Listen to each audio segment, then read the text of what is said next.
तो स्वागत है आपका एक नए वीडियो में। आज से हम लोग जेपीएससी मेंस पेपर 5 जो आपका इकोनॉमिक्स का सेक्शन है इसकी क्लासेस हम लोग स्टार्ट कर रहे हैं और ये आपका क्लास नंबर 1 होगा, जिसमें हम लोग आज ग्रुप ए जो आपका भारतीय अर्थव्यवस्था की आधारभूत लक्षण है यानी कि basic features of Indian economy, जिसमें टोटल 12 टॉपिक दिए हुए हैं। अगर हम लोग टॉपिक की बात करें तो इसमें आपका नेशनल इनकम है, साथ ही साथ इसमें इन्फ्लेशन टॉपिक दिया हुआ है, इसमें डेमोग्राफिक फीचर दिया हुआ है, एग्रीकल्चर और रूरल डेवलपमेंट दिया हुआ है। इसके अलावा आपका पब्लिक फाइनेंस है, पब्लिक एक्सपेंडिचर है, फिजिकल पॉलिसी है, सेंट्रल स्टेट का फाइनेंशियल रिलेशनशिप है। इसके अलावा इसी में आपका पब्लिक फाइनेंस है।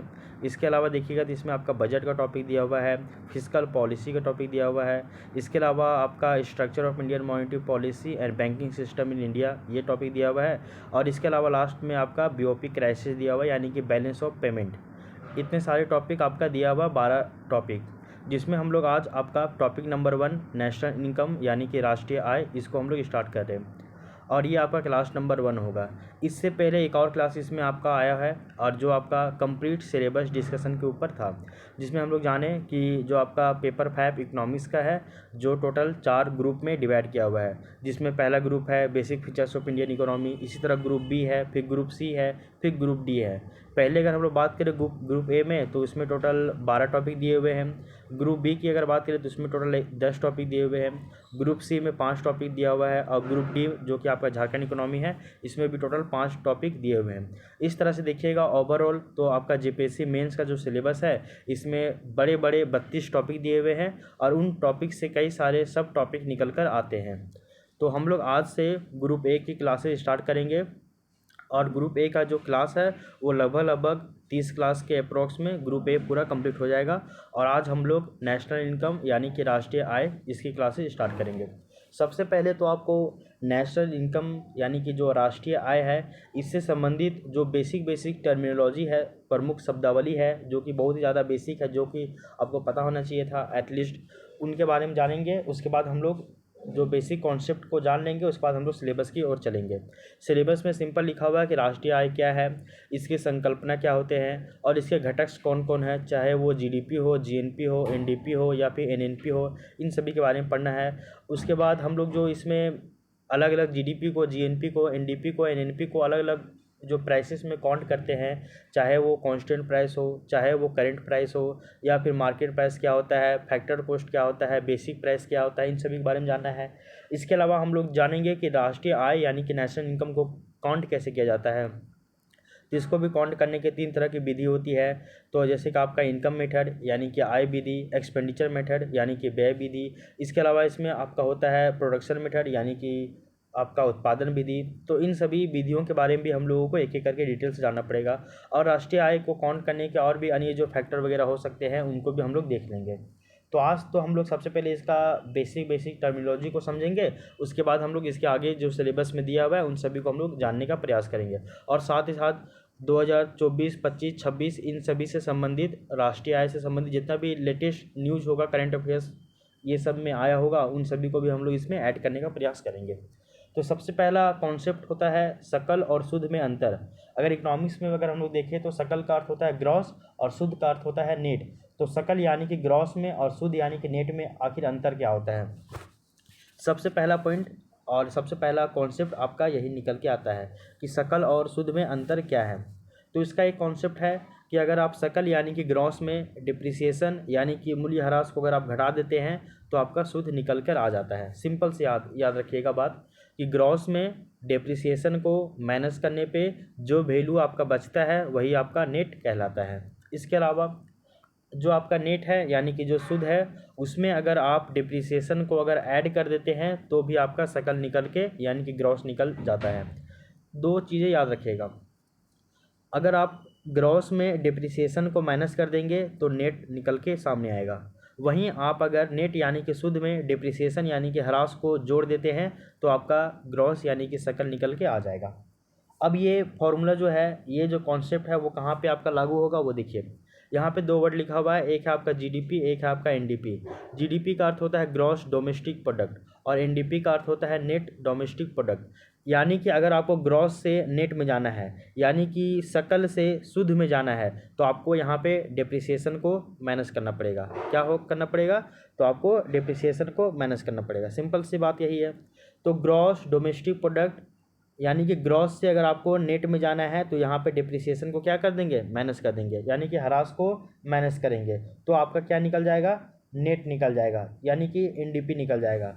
तो ग्रॉस डोमेस्टिक प्रोडक्ट से अगर आपको नेट डोमेस्टिक प्रोडक्ट में जाना है तो आपको डिप्रिसिएशन को माइनस करना होगा, यानी कि ग्रॉस से नेट में जाना है तो आपको डिप्रिसिएशन को माइनस कर देना होगा। ये पहला कॉन्सेप्ट आपको समझ में आ गया होगा। अब आइए सेकंड नंबर कॉन्सेप्ट की ओर चलते हैं हम लोग। और सेकंड कॉन्सेप्ट है आपका राष्ट्रीय यानी कि नेशनल, और घरेलू यानी कि डोमेस्टिक। इन दोनों में क्या अंतर है? तो पहला कॉन्सेप्ट हम लोग जाने कि ग्रॉस और नेट में अंतर, यानी कि सकल और शुद्ध में अंतर। दूसरा कॉन्सेप्ट है राष्ट्रीय यानी कि नेशनल, और घरेलू यानी कि डोमेस्टिक में आखिर अंतर क्या होता है, इसको समझिए आप। राष्ट्रीय में अगर आप विदेशों से प्राप्त शुद्ध आय को घटा देते हैं तो आपका घरेलू निकल के आ जाता है। यानी कि नेशनल में अगर आप NFIA, इसको क्या बोलते हैं? Net factor income from abroad, यानी कि विदेशों से प्राप्त जो शुद्ध आय है इसको अगर आप राष्ट्रीय में घटा देंगे तो आपका डोमेस्टिक निकल के आ जाएगा। सिंपल सी बात याद रखिएगा। नेशनल में NFIA, इसको माइनस करने पे, घटाने पे डोमेस्टिक निकल के आ जाता है। या फिर आप ऐसा भी कर सकते हैं कि अगर आप डोमेस्टिक में NFIA को जोड़ देंगे, यानी कि net factor income from abroad को आप जोड़ देंगे तो आपका नेशनल निकल के आ जाएगा। सिंपल सी बात है। ये क्लियर? अब ये कॉन्सेप्ट जो है वो कहाँ पे लागू होगा वो देखिए। एक यहाँ पे दो वर्ड दिया हुआ है GNP और GDP। GNP मतलब ग्रॉस नेशनल प्रोडक्ट, और GDP मतलब ग्रॉस डोमेस्टिक प्रोडक्ट। तो यहाँ पे भी ग्रॉस है, यहाँ पे भी ग्रॉस है, यहाँ पे प्रोडक्ट है, यहाँ पे भी है, लेकिन बीच में N है, यहाँ पे D है। N मतलब नेशनल, यहाँ पे D मतलब डोमेस्टिक। तो नेशनल से डोमेस्टिक में जाना है तो आपको माइनस करना पड़ेगा NFIA को। NFIA क्या? तो net factor income from abroad, यानी कि विदेशों से प्राप्त शुद्ध आय, इसको आप घटा दीजिएगा तो आप नेशनल से डोमेस्टिक में आ जाइएगा। सिंपल सी बात है। GNP यानी कि ग्रॉस नेशनल प्रोडक्ट में NFIA यानी कि net factor income from abroad को घटा देने पे GDP यानी कि ग्रॉस डोमेस्टिक प्रोडक्ट निकल जाएगा। मेरे को नहीं लगता कि ये बातें आपको समझ में नहीं आई होगी। अब यहाँ पे सवाल उठता है कि जो आप बार बार वर्ड यूज कर रहे हैं NFIA, यानी कि net factor income from abroad, यानी कि विदेशों से प्राप्त शुद्ध आय, ये आखिर होता क्या है? नोट, एक वर्ड होता है प्रेषण। प्रेषण को हम लोग बोला जाता है रेमिटेंस। प्रेषण क्या है? देखिए, ब्याज, श्रम, रेंट, प्रॉफिट, यानी कि जो प्रेषण विदेशों से देश में आ रहा है तथा देश से विदेशों में जो जा रहा है, इसी को ही हम लोग NFIA कहते हैं। क्या है समझे इसका मतलब? देखिए, हमारे देश से कई सारे उद्योगपति दूसरे देश में जाके पूंजी लगा रहे हैं, वहाँ पे बिजनेस खड़ा कर रहे हैं। इसके अलावा हमारे देश के कई सारे टीचर, स्टूडेंट दूसरे देश में जा रहे हैं, वहाँ पे सर्विस दे रहे हैं, वहाँ पे सेवा प्रदान कर रहे हैं। हो रहा कि नहीं हो रहा है? तो इस तरह से देखिएगा। और दूसरे देश के भी लोग कई सारे हमारे देश में भी आ रहे हैं, यानी कि हमारे देश में ब्याज आ भी रहा है, जा भी रहा है। श्रम हमारे देश में आ भी रहा है, जा भी रहा है। रेंट हमारे देश में आ भी रहा है और जा भी रहा है। प्रॉफिट हमारे देश में आ भी रहा है और जा भी रहा है। यानी कि यही आपका प्रेषण कहलाता है, रेमिटेंस कहलाता है। यानी कि हमारे देश में अगर मान लीजिए कि प्रेषण के रूप में 100 रुपया आया और हमारे देश से प्रेषण के रूप में 80 रुपया गया, तो बचा कितना? 20 रुपया। तो आपका वो 20 रुपया क्या हो जाएगा? Net factor income from abroad, यानी कि यही जो 20 रुपये बच रहा है वो आपका विदेशों से प्राप्त शुद्ध आय होगा। ठीक ना? प्रेषण में हम लोग ब्याज को काउंट करते हैं। ब्याज यानी कि अगर कहीं पे हम लोग पैसा लगाएंगे तो उसका हम लोग इंटरेस्ट यानी कि ब्याज लेंगे। श्रम हम लोग का देश से कई सारे लोग श्रम के लिए जाते हैं लेबर फोर्स के रूप में, और दूसरे देश के लोग हमारे यहाँ आते भी हैं काम करने के लिए। इसके अलावा हम लोग अगर विदेशी कंपनियाँ हमारे यहाँ अगर किसी भी तरह का फैक्ट्री लगा रही है तो बदले में हम उसको रेंट देते हैं, रेंट देते हैं ना भाई, रेंट के बदले में फिर हम लोग उनसे पैसा वगैरह लेते हैं। और अगर हम लोग को भी कहीं विदेश में कंपनी लगानी है तो विदेशी वहाँ के जो लोग हैं वो भी हम लोग को रेंट प्रदान करते हैं, बाद में हम लोग को प्रॉफिट मिलता है। पूंजी लगाएंगे तो प्रॉफिट मिलेगा ना, तो सिंपल सी बात यही है। जैसे उत्पादन के 4 कारक है, भूमि है, श्रम है, पूंजी है और आपका उद्यम है, यानी कि इंटरप्रेन्योरशिप। इसी प्रकार इन्हीं चारों चीज़ के बदले में हम लोग को वापस क्या प्रदान होता है, तो अगर हम लोग कहीं पे भूमि दे रहे हैं तो भूमि के बदले में हम लोगों को रेंट मिलेगा ना भाई। इसके अलावा अगर हम लोग कहीं पे अगर श्रम कर रहे हैं, यानी कि कहीं पे काम कर रहे हैं, तो उसके बदले में हम लोग को पैसा मिलेगा। कहीं पे हम लोग पैसा लगाए, पूंजी लगाए हैं, तो पूंजी लगाए देन उसके बदले हम लोग को ब्याज मिलेगा, लास्ट में फिर हम लोग को प्रॉफिट होगा। सिंपल सी बात है। तो प्रेषण का अर्थ होता है रेमिटेंस, जो हमारे देश से विदेशों में जाता है और विदेशों से प्रेषण रेमिटेंस हमारे देश में आता भी है। सिंपल सी बात है, इसको आप समझ जाइए। तो हमारे देश से एक साल का अगर हम लोग, एक फाइनेंशियल ईयर का अगर हम लोग ले, एक वित्तीय वर्ष का, कि हमारे देश से रेमिटेंस के रूप में 500 रुपया यहाँ से भारत से गया है विदेश, और विदेश से 400 रुपया हमारे यहाँ पे आया है, तो हम लोग का नुकसान होगा लगभग 100 रुपया। 100 रुपये माइनस में चलेंगे, ठीक है ना, ऐसा। तो net factor income from abroad, यानी कि नेट फैक्टर यानी कि शुद्ध हम लोग को क्या प्राप्त हो रहा है, कितना रुपया प्राप्त हुआ है एब्रॉड से, यानी कि विदेशों से, तो वो हो जाएगा आपका NFIA। सिंपल सी बात है, आप इसको समझ जाइए। और कहीं भी अगर पूछा जाए कि अगर आपको नेशनल यानी कि राष्ट्रीय से डोमेस्टिक में जाना है, तो सिंपल सी बात है कि आप राष्ट्रीय में यानी कि नेशनल में NFIA इसको घटा देंगे तो आपका डोमेस्टिक निकल जाएगा। और अगर आपको ग्रॉस से नेट में जाना है तो आपको डिप्रिसिएशन को माइनस कर देना होगा, तो आप नेट में आ जाइएगा, ठीक है। इसके बाद एक और कॉन्सेप्ट होता है, उस कॉन्सेप्ट को हम लोग बोलते हैं शुद्ध अप्रत्यक्ष कर। शुद्ध होता है यानी कि नेट, अप्रत्यक्ष यानी कि इनडायरेक्ट, और कर यानी कि टैक्स। तो नेट इनडायरेक्ट टैक्स इसको हम लोग बोलते हैं NIT। तो शुद्ध अप्रत्यक्ष कर क्या होता है वो देख लीजिए। जब अप्रत्यक्ष कर में यानी कि इनडायरेक्ट टैक्स में आप सब्सिडी को घटा देते हैं, तो जो आपका अमाउंट बच रहा है वही आपका शुद्ध अप्रत्यक्ष कर होता है। यानी कि इनडायरेक्ट टैक्स में आप सब्सिडी को घटा दिए, देन आपका जो वैल्यू बच रहा है वही आपका NIT हो जाएगा। NIT यानी कि नेट इनडायरेक्ट टैक्स। अप्रत्यक्ष कर की अगर हम लोग बात करें, तो अप्रत्यक्ष कर यानी कि इनडायरेक्ट टैक्स, ये आपका 2 तरह का होता है। कौन कौन होता है? एक तो होता है आपका प्रोडक्ट टैक्स और एक होता है आपका प्रोडक्शन टैक्स।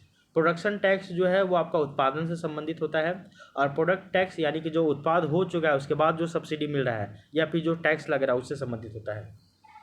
तो आपका टैक्स भी 2 तरह का होता है और आपका सब्सिडी भी 2 तरह का होता है। सब्सिडी भी 2 तरह का कौन कौन है? एक आपका प्रोडक्शन सब्सिडी यानी कि उत्पादन सब्सिडी, और एक आपका प्रोडक्ट सब्सिडी यानी कि उत्पाद सब्सिडी। दोनों में क्या अंतर है वो समझिए आप। ये कॉन्सेप्ट तो आपको समझ में आ गया है, शुद्ध अप्रत्यक्ष कर। तो NIT यानी कि नेट इनडायरेक्ट टैक्स में, जब आप नेट इनडायरेक्ट टैक्स में नेट इनडायरेक्ट टैक्स क्या होता है? जब आप इनडायरेक्ट टैक्स में सब्सिडी को घटा देते हैं तो जो अमाउंट बच रहा है वही आपका नेट इनडायरेक्ट टैक्स होता है। इनडायरेक्ट टैक्स आपका 2 तरह का होता है, एक आपका प्रोडक्शन टैक्स, एक आपका प्रोडक्ट टैक्स। सब्सिडी भी आपका 2 तरह का होता है, एक आपका प्रोडक्शन टैक्स और एक आपका प्रोडक्ट टैक्स। क्लियर? मैं सॉरी, एक आपका सब्सिडी भी 2 तरह का, एक आपका प्रोडक्शन सब्सिडी, एक आपका product subsidy. Clear? Production indirect tax की बात करें यानी कि उत्पादन से संबंधित अप्रत्यक्ष कर, और ये प्रोडक्ट इनडायरेक्ट टैक्स होता है यानी कि उत्पाद से संबंधित अप्रत्यक्ष कर। सब्सिडी भी 2 तरह का होता है, एक आपका उत्पादन सब्सिडी यानी कि प्रोडक्शन सब्सिडी, और एक आपका उत्पाद सब्सिडी यानी कि प्रोडक्ट सब्सिडी। क्या क्या है वो देख लीजिए। एग्रीकल्चर पे टैक्स देते हैं तो ये आपका प्रोडक्शन टैक्स हो गया। शहरों में हम लोग रहने के बदले में होल्डिंग टैक्स देते हैं, तो ये आपका प्रोडक्शन सब्सिडी। अच्छा, टैक्स हो गया ना, अच्छा ठीक है।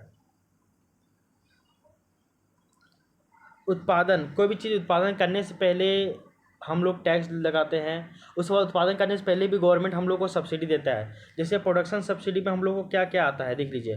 प्रोडक्शन यानी कि उत्पादन सब्सिडी में हम लोग को सरकार भूमि प्रदान कर रहा है, उसमें सब्सिडी दे रहा है। इसके अलावा हम लोग को बिजली प्रदान कर रहा है, इसमें सब्सिडी दे रहा है कृषि की में। इसके अलावा हम लोग को इरिगेशन यानी कि सिंचाई में सब्सिडी देता है गवर्नमेंट उत्पादन करने के पहले। उसके बाद उत्पादन होने के बाद भी सरकार हम लोग को सब्सिडी देता है कि चलिए आप ये उत्पादन तो कर लिए, हम लोग को बीज भी सस्ते दाम पर मिलता है, ये भी हम लोग को उत्पादन सब्सिडी में आ जाएगा। इसके बाद हम लोग को उत्पादन कोई भी सामान का हो जाने के बाद उसके ऊपर ना एमएसपी भी निर्धारण कर देता है। इसको हम लोग बोलते हैं मिनिमम सपोर्ट प्राइस। तो वो भी आपका ये उत्पाद सब्सिडी के अंतर्गत आ जाएगा ना। अच्छा, एक चीज़ और देख लीजिए, अंत्योदय कार्ड योजना के तहत 1 रुपये में 1 केजी चावल मिलता है। एलपीजी का गैस कनेक्शन ये हम लोग को दिया जाता है। ये सभी क्या है, सब्सिडी मिलता है ना। अच्छा, आप पर्पस देखिए, एक होता है आपका प्रोडक्शन सब्सिडी, एक होता है आपका प्रोडक्ट सब्सिडी। प्रोडक्शन जो सब्सिडी होता है इसका मेन पर्पस होता है कि उत्पादन को बढ़ाया जाए, और जो आपका उत्पाद सब्सिडी यानी कि प्रोडक्ट सब्सिडी है, इसका मेन पर्पस होता है कि उपभोग को बढ़ावा दिया जाए, यानी कि कंजम्पशन को बढ़ावा दिया जाए। हाँ, तो क्या बताया गया अभी आपको? तो बताया गया कि अप्रत्यक्ष कर ये 2 तरह का होता है, सब्सिडी भी 2 तरह का होता है, प्रोडक्शन सब्सिडी और प्रोडक्ट सब्सिडी। प्रोडक्शन सब्सिडी का मेन पर्पस होता है कि उत्पादन को बढ़ावा दिया जाए, और प्रोडक्ट सब्सिडी यानी कि उत्पाद सब्सिडी जो कि बनने के बाद सब्सिडी दिया जाता है, उत्पादन होने के बाद सब्सिडी दिया जाता है। और प्रोडक्शन यानी कि उत्पादन सब्सिडी उत्पादन होने से पहले दिया जाता है, और उत्पाद सब्सिडी उत्पादन होने के बाद दिया जाता है। तो उत्पाद सब्सिडी का मेन पर्पस होता है कि उपभोग यानी कि कंजम्पशन को बढ़ावा दिया जाए। बिकॉज जैसे एग्जांपल में दिया जा रहा है कि अगर एलपीजी गैस जो है वो इन्वायरमेंट के लिए काफ़ी अच्छा होता है, देन अगर उसमें ज़्यादा अगर सब्सिडी दिया जाएगा तो लोग लालच की वजह से ही लोग उसको ज़्यादा प्रिफेयर करेंगे।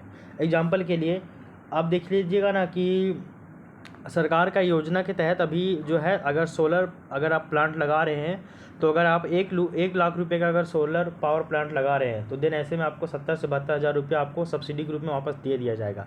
ये क्या कर रहा है, गवर्नमेंट प्रोत्साहन कर रहा है ना, प्रमोट कर रहा है ना, ताकि आप जो है ये सोलर की ओर ज़्यादा प्रमोट करो, मतलब उसको ज़्यादा यूज करो, इस कारण से। ठीक है, आई होप यहाँ तक की बातें आपको समझ में आ गई होगी।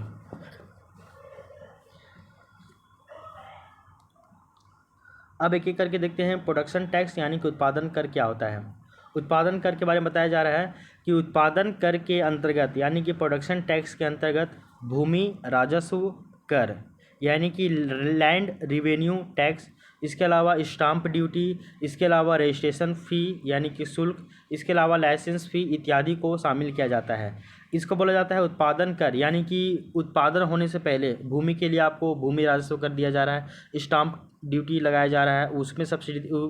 अच्छा, उत्पादन कर यानी कि उत्पादन होने से पहले आपको टैक्स लगाया जा रहा है, भूमि के ऊपर टैक्स लगाया जा रहा है, भूमि राजस्व कर के रूप में, स्टाम्प ड्यूटी के रूप में आपको टैक्स लगाया जा रहा है, रजिस्ट्रेशन फीस के रूप में आपसे टैक्स लिया जा रहा है, लाइसेंस फीस के रूप में आपसे टैक्स लिया जा रहा है। इसके अलावा सामान्यतः जो उत्पादन कर है ये उत्पादक या फिर विक्रेता के द्वारा सरकार को दिया जाता है। ये कौन करता है? उत्पादन कर जो व्यक्ति उत्पादन कर रहा है वो, या फिर जो विक्रेता है उसके द्वारा दिया जाता है। किसको? तो ये गवर्नमेंट को दिया जाता है। ये बातें आपको समझ में आ गई होगी। तो ये रहा आपका उत्पादन कर। उत्पादन कर के बाद इसमें आप थोड़ा सा देख लीजिए,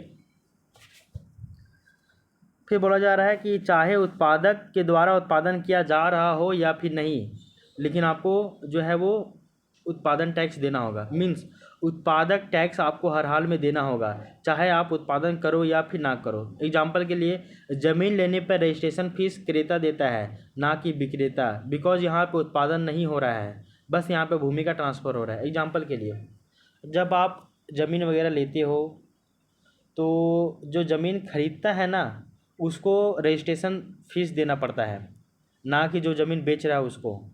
जो बेच रहा है उसको रजिस्ट्रेशन फीस नहीं देना पड़ता है, जो ज़मीन खरीद रहा है उसको रजिस्ट्रेशन फीस देना होता है। तो यही चीज़ आप याद रखिएगा। तो ये क्या था आपका?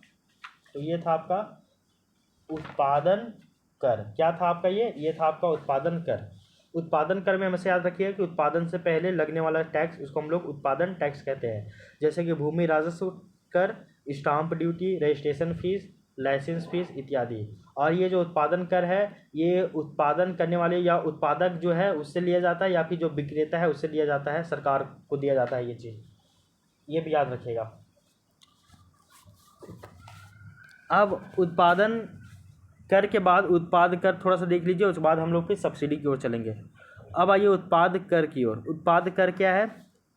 एक तो है आपका उत्पादन, यानी कि जो उत्पादन से पहले लगने वाला टैक्स है उसको हम लोग बोलेंगे उत्पादन कर, यानी कि प्रोडक्शन टैक्स। उत्पाद कर यानी कि जो जब चीज़ों का उत्पादन हो जाएगा उसके बाद जो टैक्स लग रहा है उसके बाद, उसकी बात की जा रही है। तो बोला जा रहा है कि इसके अंतर्गत केंद्र सरकार और राज्य सरकारों के द्वारा लगाए जाने वाले अप्रत्यक्ष करों को इसमें शामिल किया जाता है। उत्पाद कर, चीज़ें बन गई, उसके बाद उसके ऊपर टैक्स लगाया जा रहा है, जिसको हम लोग एक तरह से इनडायरेक्ट टैक्स के रूप में जीएसटी बोलते हैं, वो आपका उत्पाद कर हो गया। उत्पादन से पहले नहीं लग रहा है, वो उत्पादन होने के बाद लग रहा है। तो यही चीज़ बोला जा रहा है कि इसके अंतर्गत केंद्र और राज्य सरकारों के द्वारा लगाया जाने वाला अप्रत्यक्ष कर यानी कि इनडायरेक्ट टैक्स को शामिल किया जाता है। जैसे कि वस्तु एवं सेवा कर यानी कि good and service tax GST जो 2017 से, इसके अलावा बिक्री कर यानी कि सेल टैक्स, ये अल्कोहल में लगता है और ये पेट्रोल में लगता है। अल्कोहल में पूरा का पूरा स्टेट का लगता है और पेट्रोल में स्टेट और सेंटर दोनों को जाता है। इसके अलावा उत्पाद शुल्क भी लगता है ना, इसके अलावा कमर्शियल टैक्स, इसके अलावा सेल टैक्स, ये सभी भी। इसके अलावा आपका आयात निर्यात टैक्स भी लगता है।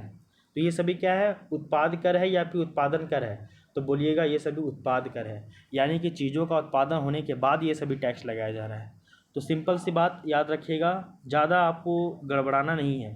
सिंपल सी बात याद रखिए, क्या हम एक चीज़ बताए हैं कि जो आपका टैक्स है वो आपका दो तरह का होता है।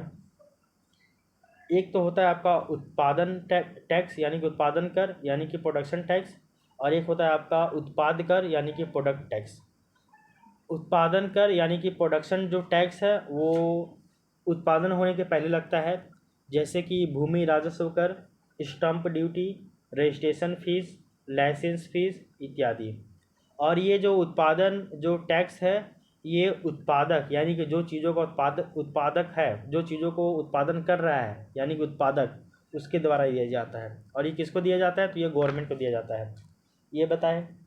इसके बाद आता है आपका उत्पाद कर यानी कि चीज़ों का उत्पादन होने के बाद जो टैक्स लगाया जा रहा है सेंट्रल गवर्नमेंट के द्वारा, स्टेट गवर्नमेंट के द्वारा, उसको हम लोग शामिल करते हैं। इसमें आपका इनडायरेक्ट टैक्स आता है जैसे कि जीएसटी, जैसे कि बिक्री कर यानी कि सेल टैक्स, जिसमें अल्कोहल और पेट्रोल को शामिल किया जाता है। अल्कोहल के ऊपर पूरा टैक्स स्टेट गवर्नमेंट लगाता है और पेट्रोल के ऊपर टैक्स स्टेट गवर्नमेंट और सेंट्रल गवर्नमेंट दोनों लगाता है। इसके अलावा आता है आपका उत्पाद शुल्क यानी कि प्रोडक्ट शुल्क यानी कि फीस, प्रोडक्ट फीस वगैरह आता है। इसके अलावा कमर्शियल टैक्स आता है, सेल टैक्स आता है जिसको हम लोग बिक्री कर कह रहे हैं। इसके अलावा आपका आयात निर्यात यानी कि इंपोर्ट एक्सपोर्ट टैक्स भी लगता है। ये चीज़ों का उत्पादन होने के बाद लग रहा है, पहले नहीं। ठीक है, तो ये आपको समझ में आ गया होगा। तो उत्पाद कर क्या होता है, उत्पादन कर क्या होता है, समझ में आ गया। एक टैक्स लग रहा है जो कि चीज़ों का उत्पादन होने से पहले लग रहा है, और एक टैक्स उत्पादन होने के बाद लग रहा है। बस यही अंतर आपको समझना था। अब इसी तरह सब्सिडी भी दो तरह का होता है। सब्सिडी भी दो तरह का कौन कौन है वो देख लीजिए। सब्सिडी भी दो तरह का है, कौन कौन वो देखिए। एक तो होता है आपका उत्पादन सब्सिडी यानी कि प्रोडक्शन सब्सिडी, सब्सिडी को हम लोग सहायकी कहते हैं, जो गवर्नमेंट के द्वारा हम लोग को मदद किया जाता है। और एक होता है आपका उत्पाद सब्सिडी यानी कि प्रोडक्ट सब्सिडी, सहायकी। क्या क्या है वो देख लीजिए। उत्पादन सब्सिडी सरकार के द्वारा उत्पादक, कृषक या फिर आम जनता को दिया जाने वाला छूट होता है। तो उत्पादन सब्सिडी यानी कि जो प्रोडक्शन सब्सिडी जो है वो गवर्नमेंट देता है, ठीक है। और उत्पादन कर गवर्नमेंट लेता है और उत्पादन सब्सिडी गवर्नमेंट देता है। किसको? जो उत्पादन या जो उत्पादन कर रहा है यानी कि उत्पादक को और आम जनता को। तो उत्पादन सब्सिडी सरकार देता है उत्पादक, कृषक को या फिर आम जनता को। इसके अंतर्गत यातायात सब्सिडी यानी कि ट्रांसपोर्टेशन में सब्सिडी दिया जाता है, जैसे कि रेल यातायात में। जैसे कि किसानों को दिया जाने वाला सब्सिडी, जैसे कि बीज में बीज सब्सिडी, उर्वरक में उर्वरक सब्सिडी, सिंचाई सब्सिडी, इरिगेशन में बिजली सब्सिडी। इसके अलावा निर्यात और क्रेडिट का जो सब्सिडी देता है उसमें। इसके अलावा कृषि आधारभूत संरचनाओं के विकास में भी मिलने वाला जो भी सब्सिडी है, इसको भी इसी में शामिल किया जाता है। तो ओवरऑल कहने का अर्थ है कि गवर्नमेंट के द्वारा कई प्रकार से सब्सिडी दिया जाता है, उत्पादन करने के पहले भी और उत्पादन करने के बाद भी सब्सिडी दिया जाता है। तो उत्पादन करने के पहले जो सब्सिडी दिया जाता है उसको हम लोग उत्पादन सब्सिडी के अंतर्गत शामिल करते हैं। जैसे कि यातायात सहायकी मतलब कि सब्सिडी, किसानों को मिलने वाला सब्सिडी, बीज में, उर्वरक में, सिंचाई में, बिजली में, निर्यात में, क्रेडिट में। इसके अलावा कृषि आधारभूत संरचनाओं के विकास में मिलने वाला सब्सिडी, सबको हम लोग शामिल करते हैं ओवरऑल। यहाँ तक की बातें आपको समझ में आ गई होगी। तो किसानों को क्या क्या सब्सिडी मिलता है वो समझ में आ गया आपको। अब देखिए आम जनता को भी सब्सिडी मिलता है। कैसे? उत्पादन करने से पहले उत्पादन सब्सिडी के अंतर्गत छोटे उद्योगों एवं बड़े उद्योगों को मिलने वाले सब्सिडी को भी शामिल किया जाता है। यानी कि उत्पादन सब्सिडी यानी कि प्रोडक्शन सब्सिडी के अंतर्गत जो जो छोटे उद्योग है, माइनर इंडस्ट्री है, या फिर बड़े यानी कि मेगा इंडस्ट्री है, इन सभी को शामिल किया जाता है, क्योंकि इन सभी को सब्सिडी मिलता है। जैसे जैविक कृषि के विकास के लिए मिलने वाला सब्सिडी, इसके अलावा संपदा कार्यक्रम जैसे सब्सिडी, मुद्रा यानी जिसको हम बोलते हैं, मुद्रा का फुल फॉर्म होता होगा PMMU ऐसे कुछ था, मेरे को भी याद नहीं आ रहा। स्टैंड अप में सब्सिडी मिलता है। तो मुद्रा कार्यक्रम, स्टैंड अप कार्यक्रम, संपदा कार्यक्रम, ये सभी में सब्सिडी दिया जाता है। छोटे उद्योगों को, बड़े उद्योगों को, MSME में सब्सिडी दिया जा रहा है, स्टैंड अप में सब्सिडी दिया जा रहा है, स्टार्टअप में सब्सिडी दिया जा रहा है, मेक इन इंडिया में सब्सिडी दिया जा रहा है, आत्मनिर्भर भारत जैसे प्रोग्राम ला रहा है गवर्नमेंट, उसमें उसके माध्यम से भी सब्सिडी दे रहा है गवर्नमेंट। तो इन सभी चीज़ों को भी आपको ध्यान में रखना चाहिए। तो ओवरऑल क्या बताया गया है कि उत्पादन सब्सिडी के अंतर्गत उत्पादन करने से पहले भी सरकार आम जनता को और जो उत्पादक कृषक है इन सभी को सब्सिडी देता है। उत्पादक कृषक को कैसे सब्सिडी मिलता है? तो यातायात सहायक के रूप में, इसके अलावा बीज में, उर्वरक में, सिंचाई में, बिजली में, निर्यात में, क्रेडिट में, आधारभूत संरचनाओं के विकास में, सभी में सब्सिडी मिलता है। आम जनता को कैसे सब्सिडी मिलता है? तो छोटे उद्योग और बड़े उद्योग को चलाने के लिए सब्सिडी मिलता है। इसमें हम लोग देखते हैं कि जैविक कृषि के विकास के लिए भी सब्सिडी मिलता है। संपदा कार्यक्रम, मुद्रा कार्यक्रम, स्टैंड अप कार्यक्रम, स्टार्टअप कार्यक्रम, इन सभी के तहत आपको सब्सिडी दिया जाता है गवर्नमेंट के द्वारा। सब्सिडी को सहायकी कहते हैं, एक तरह से ये सहायता ही है। आगे देखिए, उत्पादन सब्सिडी का एकमात्र उद्देश्य है कि उत्पादक को प्रोत्साहित करके कुल उत्पाद में वृद्धि करना है। अब देखिए, सरकार जो है, एक सवाल उठता है कि सरकार उत्पादन सब्सिडी क्यों देता है? ताकि अगर उत्पादन में सरकार सब्सिडी देगा तो लोग उससे ज़्यादा क्या होंगे, उसकी तरफ झुकाव, उनका आकर्षण बढ़ेगा। ऐसे में लोग उनकी तरफ आकर्षित होंगे और वो उत्पादन ज़्यादा करेंगे। क्यों करेंगे? एक तो सरकार उनको, गवर्नमेंट उनको जो है वो सब्सिडी दे रही है, तो उत्पादन का जो उनका कॉस्ट है, प्रोडक्शन कॉस्ट, वो कम हो जाएगा। कम पैसा में वो चीज़ों का उत्पादन कर लेंगे, देन उसको जब बेचेंगे तो उनका अच्छा खासा मुनाफा होगा। तो फायदा होगा कि नहीं होगा भाई? तो यही चीज़ है। तो आपका जो है वो उत्पादन सब्सिडी वाला कॉन्सेप्ट ये भी क्लियर हो गया। उत्पादन सब्सिडी के बाद हम लोग चलते हैं उत्पाद सब्सिडी की ओर। उत्पादन सब्सिडी के बाद हम लोग चलते हैं उत्पाद सब्सिडी की ओर। उत्पाद सब्सिडी यानी कि बनने के बाद सब्सिडी दिया जा रहा है। जैसे कि right to food, right to education, right to health. Right to health ये आपका अधिकार नहीं है, ये एक आपका, एक तरह से केवल समझिए ना कि एक तरह से आपका कार्यक्रम है। आयुष्मान भारत, अगर आपको ये, इस कार्यक्रम का अगर आपको लाभ नहीं मिलेगा तो आप इसके लिए न्यायालय नहीं जा सकते हैं। लेकिन आपको राइट टू फूड नहीं मिलेगा, राइट टू एजुकेशन नहीं मिलेगा, तो ये सब के लिए आप जा सकते हैं। तो उत्पाद सब्सिडी ये सभी इसमें शामिल हो जाएंगे। जैसे कि भोजन के ऊपर आप देखते होंगे ना कि अंत्योदय कार्ड योजना के तहत 1 रुपये में 1 केजी चावल आपको दिया जा रहा है। पेट्रोलियम में भी आपको सब्सिडी दिया जा रहा है, LPG में भी सब्सिडी दिया जा रहा है, हेल्थ में, शिक्षा में, इसके अलावा ब्याज में भी सब्सिडी मिल रहा है, ड्रिंकिंग वाटर में सब्सिडी मिल रहा है। तो भोजन, पेट्रोलियम, LPG, हेल्थ, शिक्षा, एजुकेशन, ब्याज, इंटरेस्ट, ड्रिंकिंग वाटर, इन सभी में मिलने वाले सब्सिडी को उत्पाद सब्सिडी कहा जाता है। और उत्पाद सब्सिडी का मेन पर्पस क्या है कि उपभोग को बढ़ाना है, यानी कि कंजम्पशन को बढ़ाना है। पेट्रोल से ज़्यादा केरोसिन तेल में सब्सिडी दिया जाता है, ताकि लोग केरोसिन तेल को ज़्यादा प्रीफर करें, उसको ज़्यादा मतलब कि प्रमोट करें लोग पेट्रोल के कंपैरिजन में। तो ये सभी बातें आपको समझ में आ गई होगी, यहाँ तक की बातें आपको क्लियर हो गई होगी, एकदम क्रिस्टल एंड क्लियर। तो अभी तक हम लोग क्या क्या समझे हैं एक बार आपको हम रिकॉल करवा देते हैं। देखिए, सबसे पहला कॉन्सेप्ट हम लोग पढ़े कि ग्रॉस और नेट में क्या अंतर होता है। यानी कि ग्रॉस से यानी कि सकल से, नेट यानी कि शुद्ध में जाना है तो आपको डिप्रिसिएशन को माइनस कर देना होगा, सिंपल सी बात है। दूसरा पॉइंट जाने हम लोग कि नेशनल से डोमेस्टिक में क्या अंतर है। तो नेशनल और डोमेस्टिक यानी कि राष्ट्रीय और घरेलू में क्या अंतर है। तो बताया गया था कि अगर आपको नेशनल से डोमेस्टिक में जाना है तो NFIA को माइनस करना होगा। NFIA क्या है? तो net factor income from abroad, यानी कि विदेशों से प्राप्त शुद्ध आय। क्लियर। इसके बाद हम लोग देखें कि एक और कॉन्सेप्ट की शुद्ध अप्रत्यक्ष कर क्या होता है, यानी कि NIT, नेट इनडायरेक्ट टैक्स क्या होता है। उसने बोल दिए कि इनडायरेक्ट टैक्स में आप अगर सब्सिडी को घटा देते हैं तो आपका नेट इनडायरेक्ट टैक्स निकल के आ जाता है। फिर बताया गया कि इनडायरेक्ट टैक्स या फिर टैक्स ये आपका दो तरह का होता है। एक आपका होता है प्रोडक्शन टैक्स यानी कि उत्पादन कर, और एक होता है आपका प्रोडक्ट टैक्स यानी कि उत्पाद कर। उसी प्रकार सब्सिडी भी आपका दो प्रकार का होता है। एक होता है आपका प्रोडक्शन सब्सिडी यानी कि उत्पादन सब्सिडी, और एक होता है आपका प्रोडक्ट सब्सिडी यानी कि उत्पाद सब्सिडी। यही 4-5 कॉन्सेप्ट अभी तक आपको बतलाया गया है, और यहाँ तक की बातें आपको एकदम पूरा क्रिस्टल एंड क्लियर हो गई होगी। ठीक है ना। अब इसके आगे की चर्चा हम लोग करते हैं।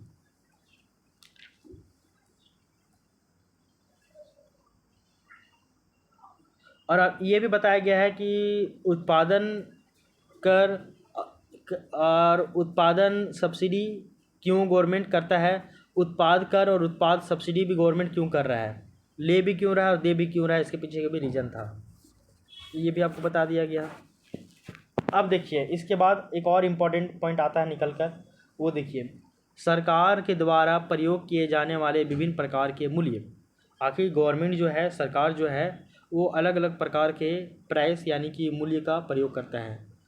क्या है क्या नहीं है वो देखिए। सबसे पहला चीज़ साधन मूल्य यानी कि फैक्टर कॉस्ट, सरकार इसका यूज बहुत करता है। तो सरकार के द्वारा प्रयोग किए जाने वाले विभिन्न प्रकार के मूल्य जानेंगे, जिसमें हम लोग सबसे पहला फैक्टर कॉस्ट यानी कि साधन मूल्य के बारे में जानेंगे। उसके बाद हम लोग जानेंगे दूसरा बेसिक प्राइस। उसके बाद हम लोग बेसिक प्राइस जान लेंगे। उसके बाद हम लोग जानेंगे कि फैक्टर कॉस्ट को डायरेक्ट चेंज कैसे करते हैं मार्केट प्राइस में, वो भी हम लोग जानेंगे मार्केट प्राइस पढ़ने के बाद। उसके बाद जानेंगे कि factor cost, seller cost, buyer cost, market price, basic price, ये सभी क्या है वो जानेंगे। उसके बाद हम लोग नियत मूल्य और चालू मूल्य के बारे में जानेंगे, यानी कि कांस्टेंट प्राइस और आपका करेंट प्राइस क्या होता है वो जानेंगे। उसके बाद हम लोग आधार वर्ष क्या होता है उसके बारे में जानेंगे। फिर आधार वर्ष का निर्धारण कैसे किया जाता है वो जानेंगे। यहाँ तक जब हम लोग जान लेंगे, उसके बाद हम लोग अर्थशास्त्र में घरेलू सीमा या फिर जो भौगोलिक आर्थिक सीमा होती है इसकी संकल्पना क्या होता है वो जानेंगे। फिर हम लोग निवासी यानी कि रेसिडेंस और नागरिक यानी कि सिटीजनशिप में क्या अंतर है वो जानेंगे। उसके बाद हम लोग जानेंगे कि उत्पादन क्या होता है, उत्पादन के प्राथमिक कारक कौन कौन है, उत्पादन के द्वितीयक कारण कौन कौन है, कारक कौन कौन है, ये सभी जानेंगे। और यही सब आपका बेसिक है। फिर उत्पादन प्रक्रिया कंप्लीट हो जाएगा। उसके बाद हम लोग का जो बेसिक जितनी भी चीज़ें थी वो आपका सारा कंप्लीट हो जाएगा। उसके बाद हम लोग राष्ट्रीय आय और उसका फिर घटक क्या है, इन सभी के बारे में, चारों के बारे में डिटेल से पढ़ेंगे। GDP, GNP, NDP, NNP, सभी के बारे में जान लेंगे। और सभी चारों के बारे में जब जान लेंगे हम लोग, तो उसके बाद हम लोग पढ़ेंगे कि यानी कि नेशनल इनकम को काउंट करने के तरीके, हम लोग उसके बारे में पढ़ेंगे कौन कौन है। तो आपका जैसे कि तीनों के बारे में पढ़ेंगे, आय विधि, उत्पादन विधि और व्यय विधि, तीनों के बारे में हम लोग डिटेल से पढ़ लेंगे। और जब तीनों के बारे में हम लोग पढ़ लेंगे डिटेल से, तीनों क्या है क्या नहीं है, उसके बाद ये टॉपिक का बहुत बड़ा मतलब कि लगभग ये कंप्लीट हो जाएगा। उसके बाद थोड़ा बहुत और जानेंगे कि राष्ट्रीय आय के और कौन कौन से अन्य घटक हो सकते हैं, और भी अन्य जो है अदर एग्रीगेट्स कौन कौन है, जैसे कि प्रति व्यक्ति आय यानी कि पर कैपिटा इनकम क्या होता है, परचेजिंग पावर पैरिटी यानी कि क्रय शक्ति क्षमता क्या होती है, GDP और आर्थिक कल्याण, ये सभी में क्या अंतर होता है वो जान लेंगे थोड़ा बहुत। उसके बाद फिर एक लास्ट पॉइंट जानेंगे कि GDP यानी कि ग्रॉस डोमेस्टिक प्रोडक्ट और GVA यानी कि ग्रॉस वैल्यू एडिशन, जिसको हम लोग सकल मूल्य वर्धन कहते हैं, इन दोनों में क्या अंतर है वो जानेंगे। और इसके जानने के बाद फिर आपका जो है नेशनल इनकम पूरा कंप्लीट हो जाएगा। नेशनल इनकम फिर आपका कहीं भी दिक्कत नहीं होगा नेशनल इनकम में। ठीक है। उसके बाद फिर थोड़ा बहुत लेटेस्ट जो भी डाटा होगा नेशनल इनकम से संबंधित उसको हम लोग जान लेंगे। बस इतना ही तो है नेशनल इनकम में, ज़्यादा कुछ है भी नहीं।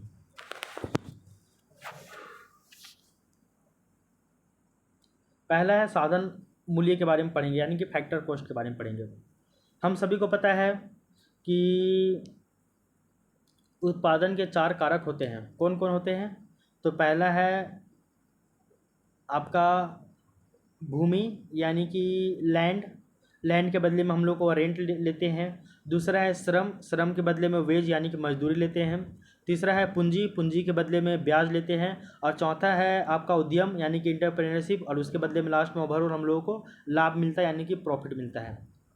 तो रेंट कहाँ से आया? भूमि के बदले में। वेज कहाँ से आया? मजदूरी कहाँ से आया? तो श्रम के बदले में।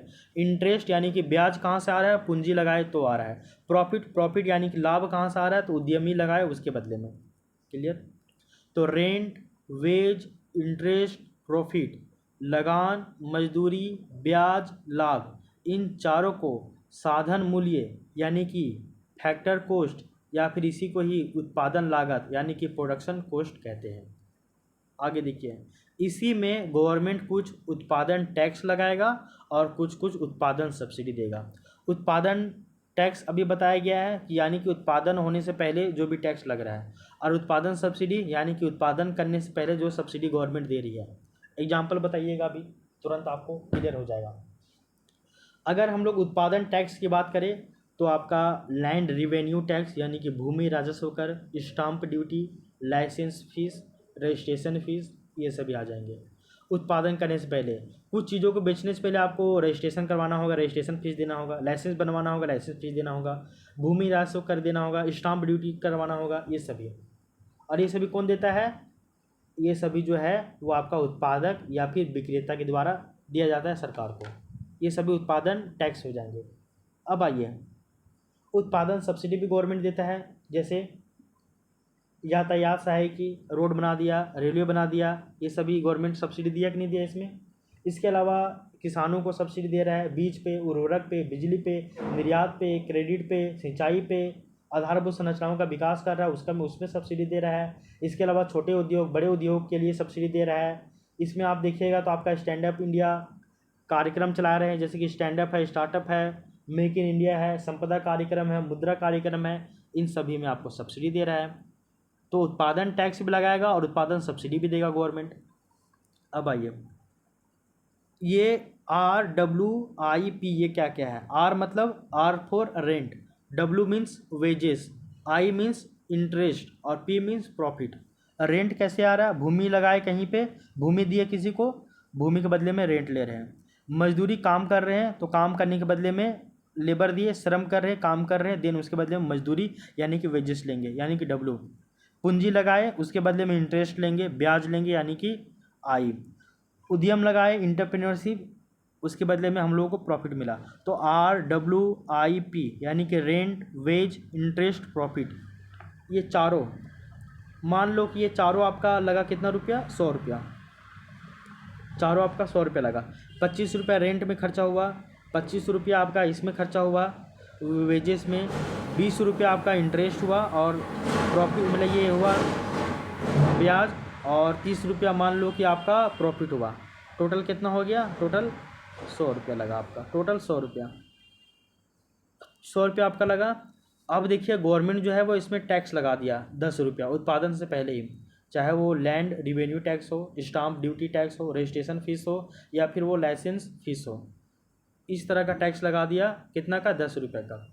तो अब टोटल कितना हो गया? 10 रुपया। तो आपका उत्पादन टैक्स जिसको हम लोग फैक्टर कॉस्ट कह रहे हैं वो हो गया 100 रुपया हो गया वो। 10 रुपया टैक्स लगाया गवर्नमेंट, तो टोटल आपका उत्पादन आप कितना हो गया? उत्पादन ये मतलब कि उत्पादन मूल्य यानी कि जिसको हम लोग बोल रहे हैं साधन मूल्य, फैक्टर कॉस्ट, वो हो गया 110 रुपया।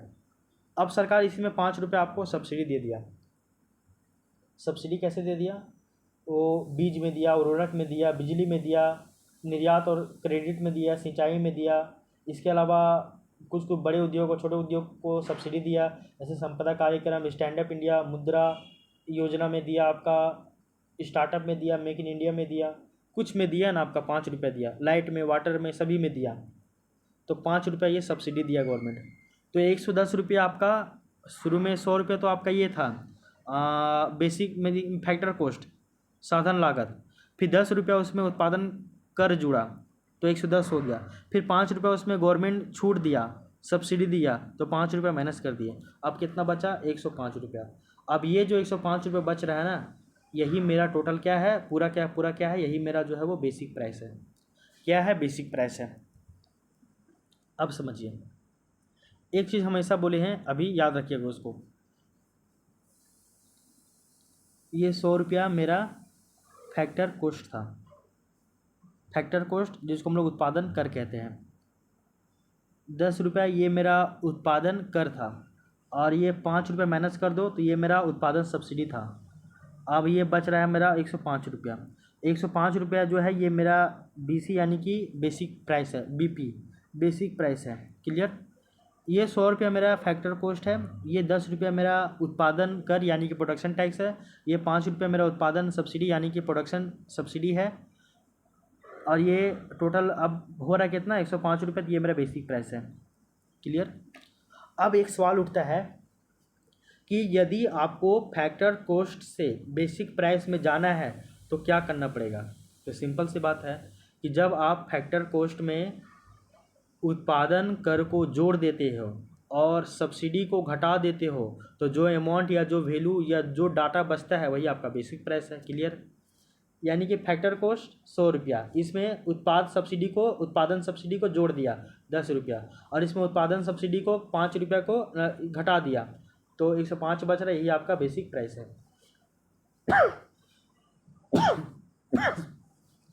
अब हमको नहीं लग रहा कि आपको कहीं दिक्कत होगा, ये आपको क्लियर हो गया होगा अब। क्लियर। तो फैक्टर कॉस्ट क्या हो गया, तो factor cost rent, wage, interest और प्रॉफिट, इन सभी में जितना पैसा आपको लगा वही आपका फैक्टर कॉस्ट हो जाएगा। उसके बाद फैक्टर कॉस्ट में उत्पादन कर जुड़ेगा 10 रुपया मान लो, और उत्पादन सब्सिडी घटेगा मान लो 5 रुपया, तो 105 बच रहा, वही आपका बेसिक प्राइस है। अब देखो बेसिक प्राइस के बारे में देखो, यहाँ पे एक वर्ड लिखा हुआ है GVA, इसको बोलते हैं हम लोग क्या, तो इसको बोलते हैं ग्रॉस वैल्यू एडिशन। क्या बोलते हैं, ग्रॉस वैल्यू एडिशन, यानी किसी को बोला जाता है, ग्रॉस मतलब सकल, वैल्यू मतलब मूल्य, और एडिशन मतलब वर्धन, तो सकल मूल्य वर्धन यानी कि GVA। तो बेसिक प्राइस पे ही GVA का जो है वो कैलकुलेशन किया जाता है, तो GVA कैलकुलेशन बेसिक प्राइस पे ही होता है, ये इसको याद रखिएगा। अब देख लीजिए साधन मूल्य यानी कि फैक्टर कॉस्ट, साधन मूल्य यानी कि फैक्टर कॉस्ट, इसमें आप उत्पादन कर यानी कि प्रोडक्शन टैक्स को जोड़ दिए और उत्पादन सब्सिडी यानी कि प्रोडक्शन सब्सिडी को घटा दिए, तो जो भी अमाउंट बच रहा है वही आपका क्या हो जा रहा है, बेसिक प्राइस हो जा रहा है। क्लियर। आगे देख लीजिए, ये जो बेसिक प्राइस है यही आपका विक्रेता का मूल्य है और यही उत्पादक मूल्य है। कैसे देख लीजिए, विक्रेता अब इसी प्राइस पे क्या करेगा, वो बेचेगा, तो ये क्या हो जाएगा, आपको बेसिक प्राइस हो जाएगा ना। मीन्स इतना पैसा खर्च विक्रेता, यही बेसिक प्राइस है। मतलब तो ओवरऑल दिखेगा 100 रुपया उसका टोटल अमाउंट था और चीज़ों को उत्पादन करने में, 10 रुपये टैक्स लगा तो 110 हो गया, 5 रुपये सरकार सब्सिडी दिया तो 105 बचा, 105 ही हुआ ना, तो 105 जो हो रहा है वही आपका बेसिक प्राइस है। मतलब टोटल पैसा इतना ही खर्चा हुआ है अब उत्पादन जो किया है उत्पादक। अब आइए एक पॉइंट और भी देख लीजिए, बेसिक प्राइस, बेसिक प्राइस में अगर आप उत्पाद कर यानी कि अब चीज़ों को बनने के बाद जो टैक्स लग रहा है उसको जोड़ देते हो, और उत्पाद सब्सिडी यानी कि बनने के बाद जो सब्सिडी दिया जा रहा है उसको घटा देते हो, तो अब आपका मार्केट प्राइस निकल जाएगा। कितना खतरनाक कॉन्सेप्ट है, देखो क्या बोल रहे हैं हम, समझो। जब आप फैक्टर कॉस्ट में चीज़ों को उत्पादन होने से पहले फैक्टर कॉस्ट में जोड़ेंगे और चीज़ों को उत्पादन होने के बाद बेसिक प्राइस में जोड़ेंगे, यही लाइन याद रखिएगा। सुन लीजिए, जब आप फैक्टर कॉस्ट में उत्पादन कर को जोड़ देते हो और उत्पादन सब्सिडी को घटा देते हो तो निकल कर जो वैल्यू आता है वही आपका बेसिक प्राइस है। क्लियर। वहीं जब आप बेसिक प्राइस में उत्पाद कर को जोड़ देते हो, जैसे कि GST हो गया, जैसे कि सेल टैक्स हो गया, इन सभी को, जैसे कि आपका स्टाम्प ड्यूटी हो गया, इन सभी को जोड़ देते हो और उसके बाद उत्पाद सब्सिडी को घटा देते हो, तो जो वैल्यू निकल के आएगा वही आपका बाजार मूल्य यानी कि मार्केट प्राइस है। ठीक है। और ये जो मार्केट प्राइस है, इसी मार्केट प्राइस पे क्रेता यानी कि बायर इसी को बाय करता है, यानी कि इसी मार्केट प्राइस पे ही हम लोग कोई भी चीज़ों को खरीदते हैं, मार्केट प्राइस पे ही। इसी को ही क्रेता मूल्य कहा जाता है, यानी खरीदने वाले का मूल्य, यानी कि बायर कॉस्ट या आपकी प्राइस। इसी मूल्य पर हम लोग किसी वस्तु को खरीदते हैं। ठीक है। अब देख लीजिए, दो चीज़ याद रखिएगा, GDP और GVA, GDP का जो मापन है वो मार्केट प्राइस पे होता है और GVA का जो कैलकुलेशन है, जो काउंटिंग है, वो आपका बेसिक प्राइस पे होता है। क्लियर? ये लाइन आपको समझ में आया? तो GVA का कैलकुलेशन बेसिक प्राइस पे होता है और GDP का कैलकुलेशन मार्केट प्राइस पे होता है। ठीक ना?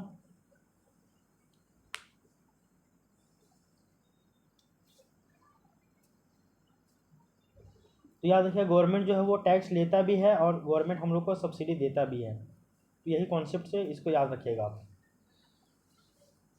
तो फैक्टर कॉस्ट यानी कि जो उत्पादन का जितना भी अमाउंट लग रहा है उसी को हम लोग बोलते हैं उत्पादन कर, यानी कि फैक्टर कॉस्ट यानी कि साधन आय। ये आय नहीं, मतलब साधन लागत। उसके बाद साधन लागत यानी कि फैक्टर कॉस्ट में ही आप जब उत्पादन कर को जोड़ देते हो और उत्पादन सब्सिडी को घटा देते हो तो वही निकल के आता है आपका बेसिक प्राइस। उसके बाद बेसिक प्राइस पे ही GVA को कैलकुलेट किया जाता है। उसके बाद बेसिक प्राइस में जब आप उत्पाद कर को जोड़ देते हो और उत्पाद सब्सिडी को घटा देते हो तो ही आपका निकल के आता है मार्केट प्राइस। क्या? तो मार्केट प्राइस। क्लियर?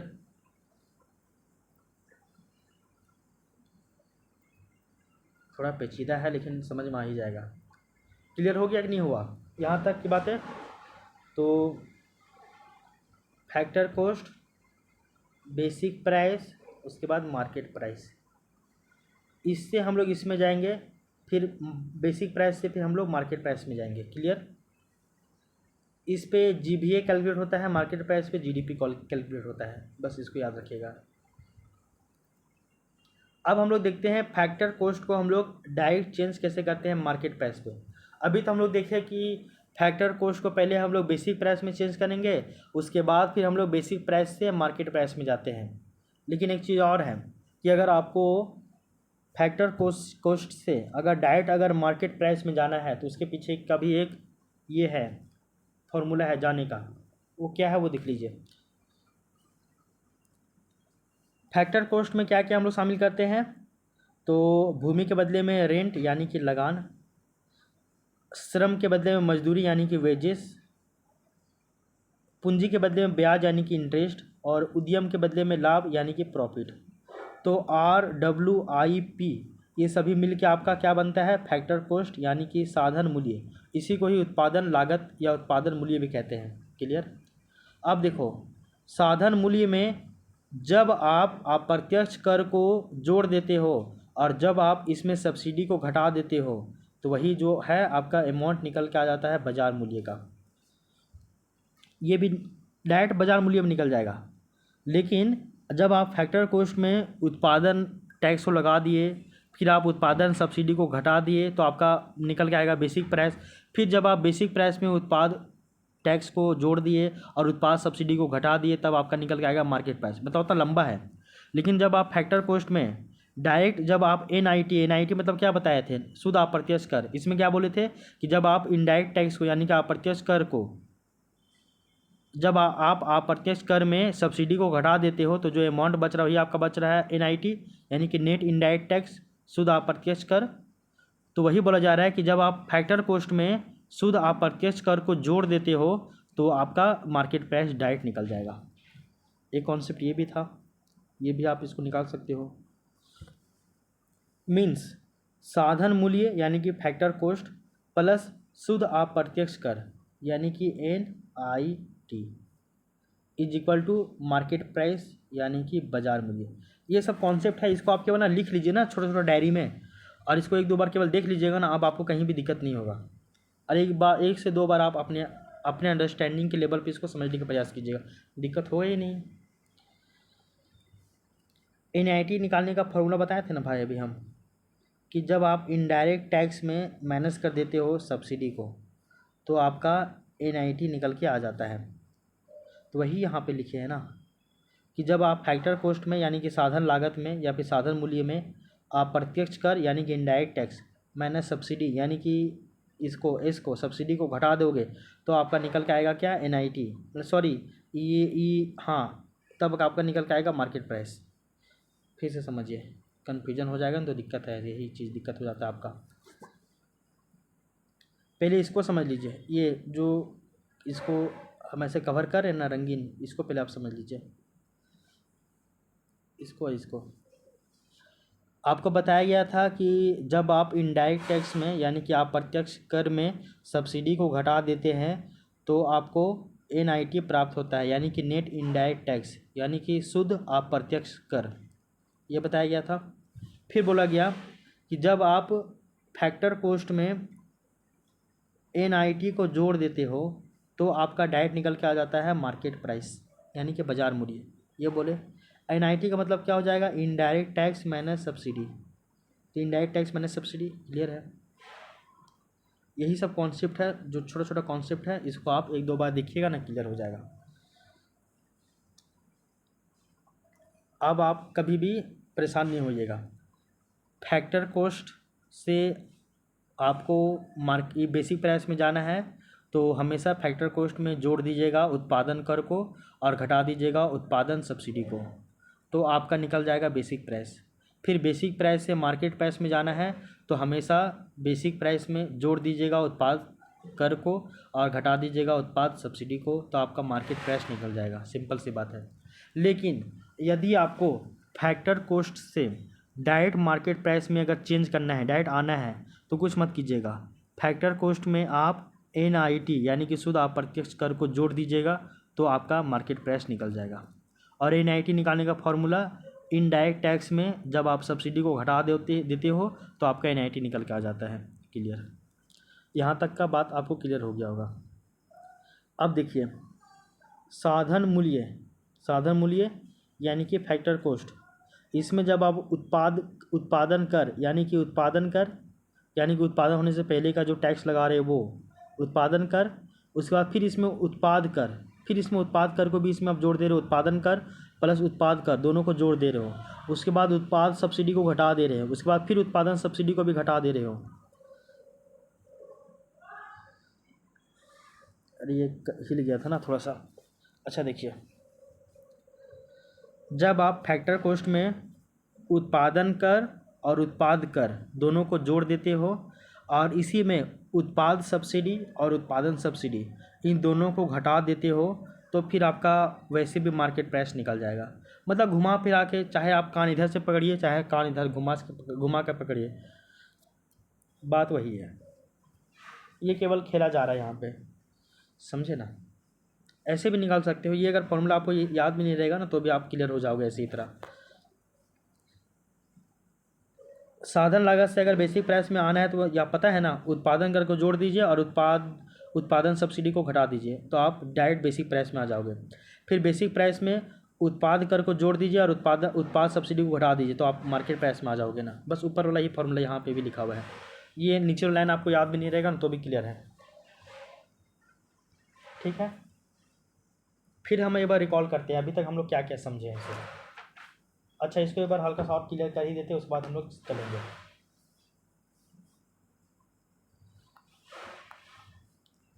नोट, यहाँ पे 3 तरह का प्राइस है, 3 तरह का मूल्य है। कैसे कैसे है वो देख लीजिए। एक आपका है प्रोडक्शन प्राइस यानी कि उत्पादन कर, मीन्स कितना प्रोडक्शन में कॉस्ट हम लोग का पैसा लगा है। एक है प्रोड्यूसर कॉस्ट यानी कि उत्पाद कर या फिर जो जितना पैसा हुआ सॉरी हुआ है आपका बायर कॉस्ट, इसी को हम लोग बोलते हैं मार्केट प्राइस। अब देखिए ऐसे ऐसे हैं, ये है आपका उत्पादन प्राइस यानी कि इसको हम लोग बोलते हैं फैक्टर कॉस्ट। ये है आपका प्रोड्यूसर कॉस्ट यानी कि इसको हम लोग बोलते हैं बेसिक प्राइस। और ये आपका बायर कॉस्ट यानी इसी को हम लोग बोलते हैं मार्केट प्राइस। अब इसको एक एग्जांपल के माध्यम से समझाया गया यहाँ पे। ये देखिए यहाँ पे लिखा भी हुआ है ना, फैक्टर कॉस्ट मतलब समझ में आ ही रहा है आपका प्रोडक्शन कॉस्ट। एक है आपका सेलर कॉस्ट जिसको हम लोग इसी पे सामान को बेच रहा है इसको बोलेंगे बेसिक प्राइस या बेसिक कॉस्ट। और एक है आपका बायर कॉस्ट जिसको हम लोग मार्केट प्राइस भी कहते हैं। क्लियर, इसको एक एग्जांपल के माध्यम से समझाया गया, वो एग्जांपल केवल आप सुन लीजिए। प्रोडक्शन कॉस्ट मतलब क्या होता है कि कितना पैसा लगा है, प्रोड्यूसर प्रोड्यूसर कॉस्ट मतलब प्रोड्यूसर को कितना पैसा लगा है, और बायर कॉस्ट मतलब कि बायर को यानी जो खरीद रहा है उसको कितना पैसा मिला है। एग्जांपल समझिए, एक चाय बनाना है आपको, तो चाय बनाने में 2 रुपये का पानी लगा, 4 रुपये का चीनी लगा, 1 रुपये का चायपत्ती लगा और 1 रुपये का गैस लगा। टोटल आपको 8 रुपया पड़ गया एक चाय बनाने के लिए 1 कप। ये 8 रुपये जो है यही आपका फैक्टर कॉस्ट है, यानी कि एफसी है, साधन लागत है। इसी को हम लोग उत्पादन लागत भी कहते हैं, यानी कि प्रोडक्शन कॉस्ट भी कहते हैं। अब देखिए, गवर्नमेंट जो है वो चीनी में, पानी में, गैस में, सभी में सब्सिडी देता है। मान लो कि 3 रुपया सब्सिडी दिया, क्या दिया, 3 रुपये सब्सिडी दिया, तो 8 रुपये में 3 रुपये सब्सिडी दिया, कितना बचा, 5 रुपया।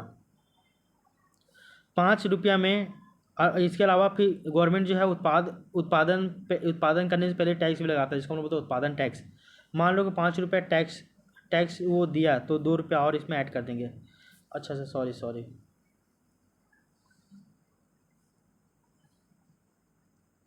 फैक्टर कॉस्ट ये 8 रुपया हो गया, ये समझ में आ गया। 3 रुपया गवर्नमेंट सब्सिडी दिया, क्या दिया है, गवर्नमेंट सब्सिडी दिया। 5 रुपया टैक्स दिया, तो 2 रुपया और इसमें ऐड कर देंगे, 8 और 2 10। अरे यार इसमें कन्फ्यूजन कर दिया हमको भी थोड़ा सा, रुकिए। फैक्टर कॉस्ट से अगर आपको सेलर कॉस्ट यानी कि बेसिक कॉस्ट यानी कि बेसिक प्राइस में जाना है तो कुछ नहीं करना है। फैक्टर कॉस्ट में आप उत्पादन टैक्स को जोड़ दीजिए और उत्पाद कर को घटा दीजिए, यही चीज़ है। अब समझ में आ गया। देखिए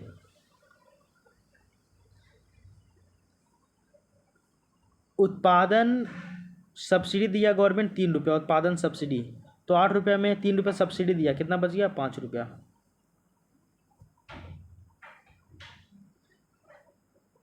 इसको हटा दो पहले, रुको पहले इसको हटाना पड़ता है। फैक्टर कॉस्ट में उत्पादन कर को जोड़ो, फिर उत्पादन सब्सिडी को घटा दो।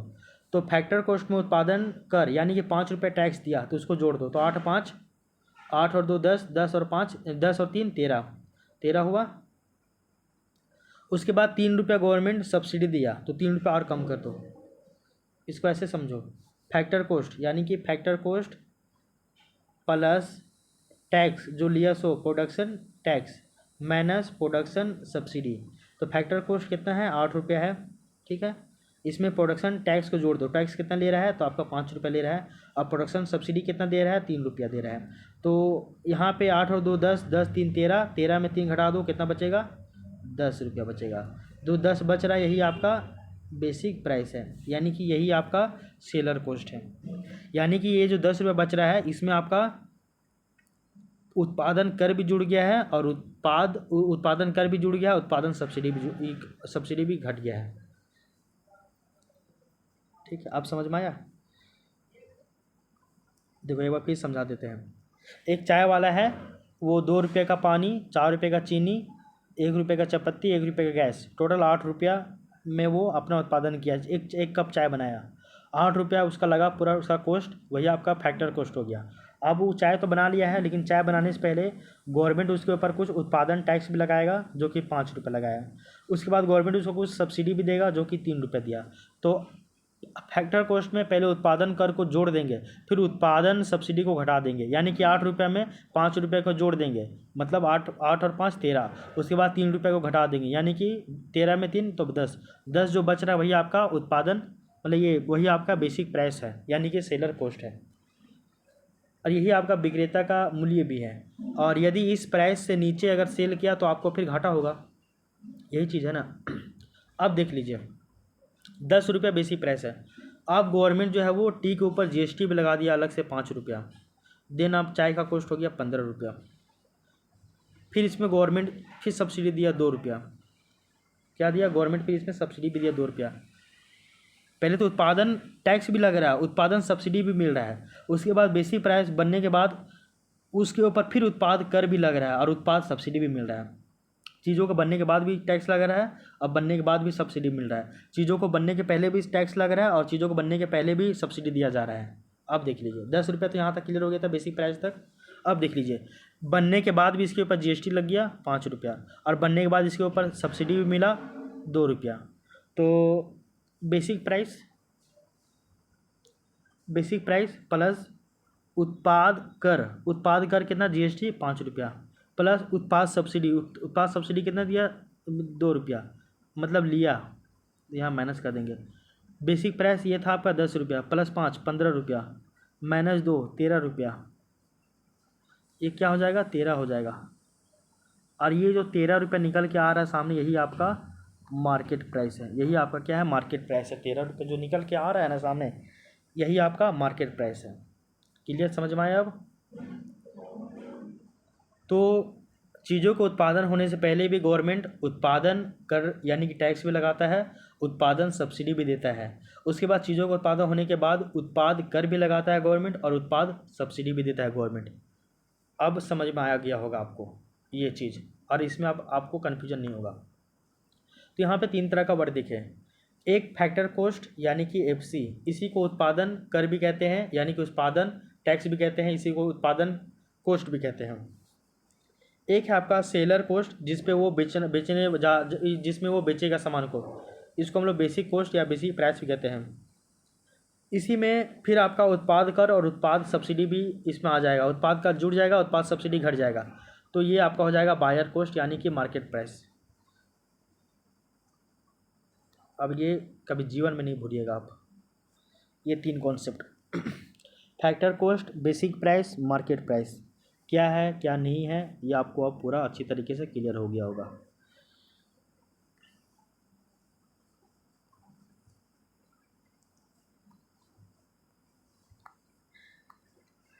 अब इसके बाद एक और कॉन्सेप्ट आपको देखना है। वो कॉन्सेप्ट क्या है? तो वो कॉन्सेप्ट है नियत मूल्य और चालू मूल्य का कॉन्सेप्ट है। उसको भी थोड़ा सा आप देख ही लीजिए।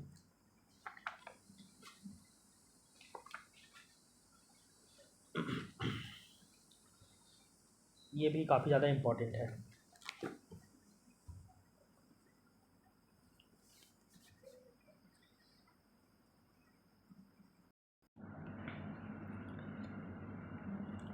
अब हम लोग न्यू देखते हैं।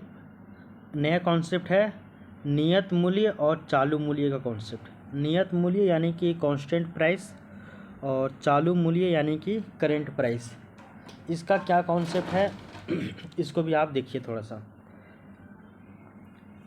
नियत मूल्य और चालू मूल्य के बारे में बताया जा रहा है। सबसे पहले जो नियत मूल्य है यानी कि जो कांस्टेंट प्राइस है, इसमें इसको हम लोग जो है ना आधार वर्ष मूल्य भी कहते हैं, यानी कि बेस ईयर का प्राइस। नियत मूल्य की बात की जा रही है इसमें, ठीक है। नियत मूल्य यानी कि कांस्टेंट प्राइस के बारे में।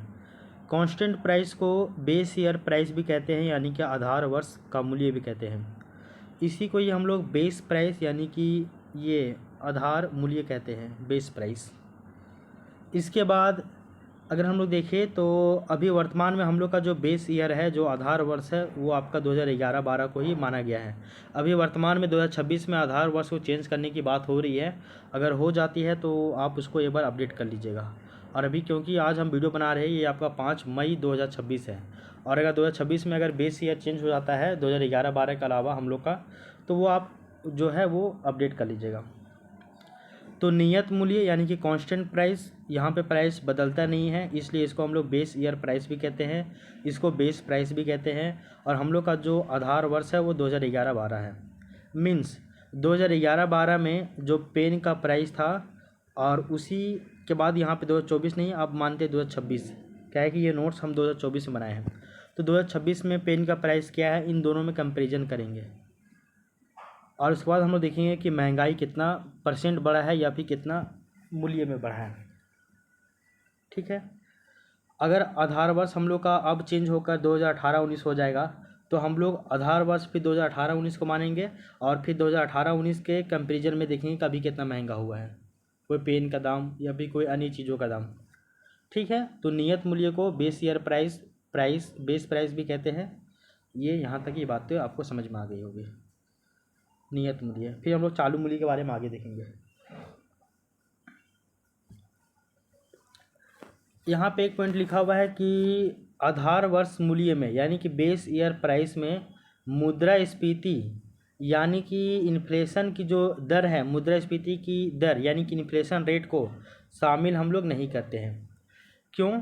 अगर बेस ईयर में भी हम लोग इन्फ्लेशन रेट को शामिल कर देंगे तो फिर वो करेंट प्राइस हो जाएगा ना भाई, आगे याद रखिएगा।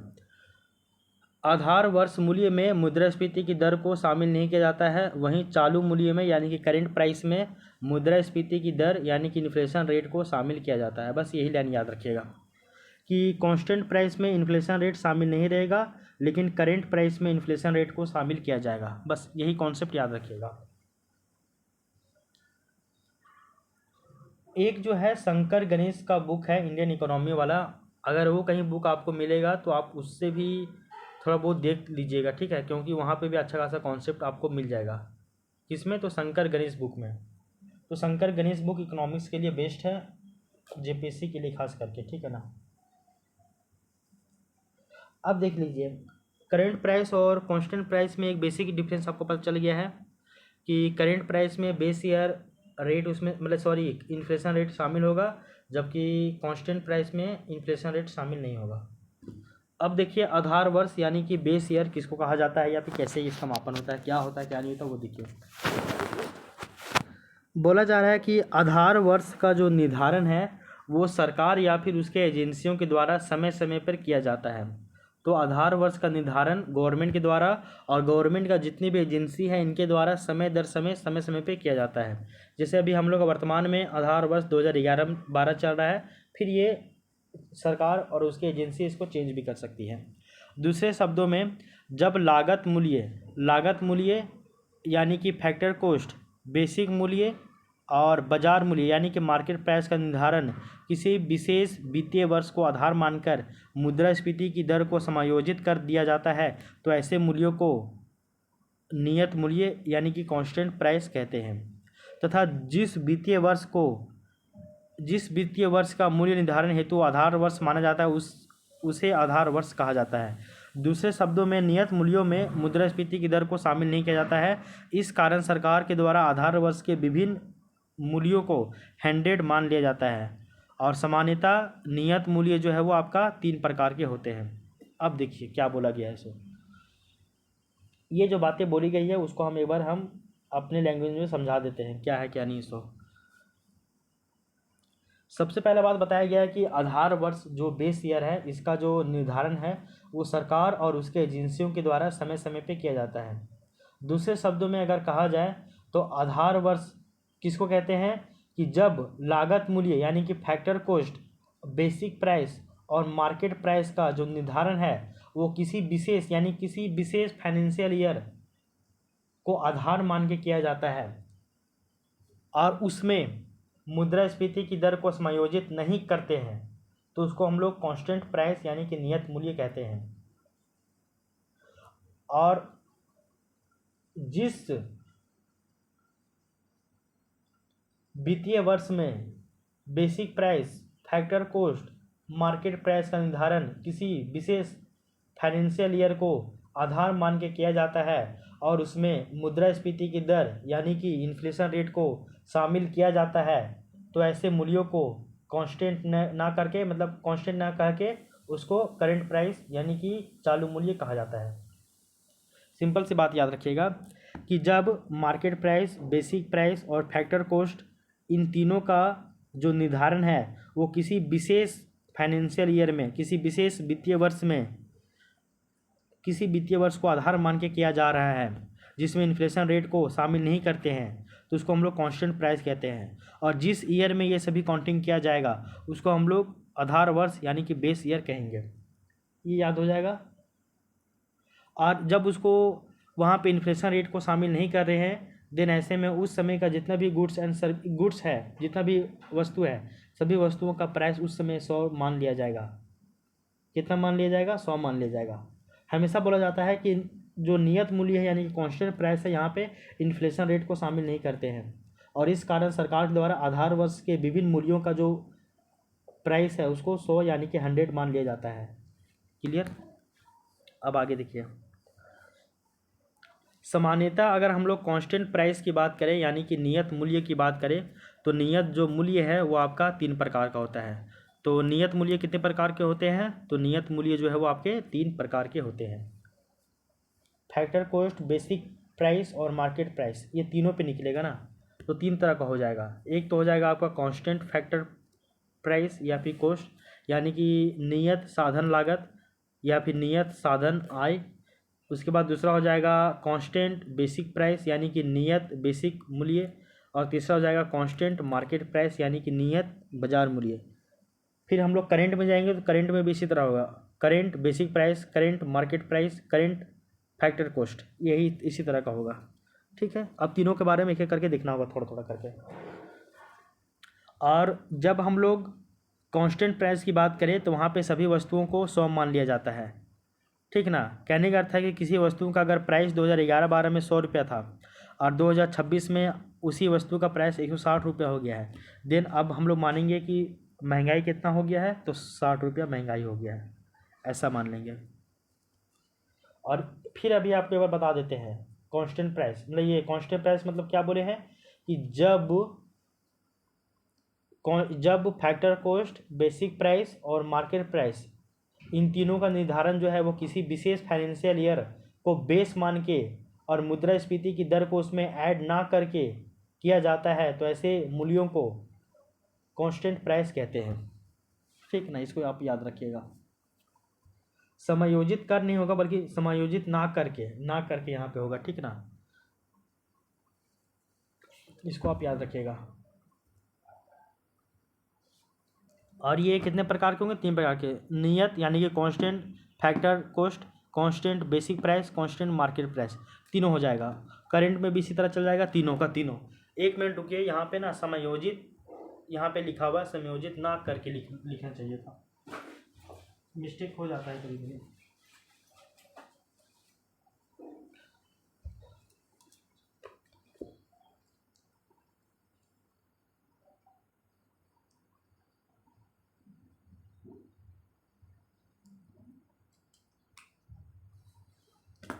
तो कांस्टेंट प्राइस में इन्फ्लेशन रेट को शामिल नहीं किया जाता है।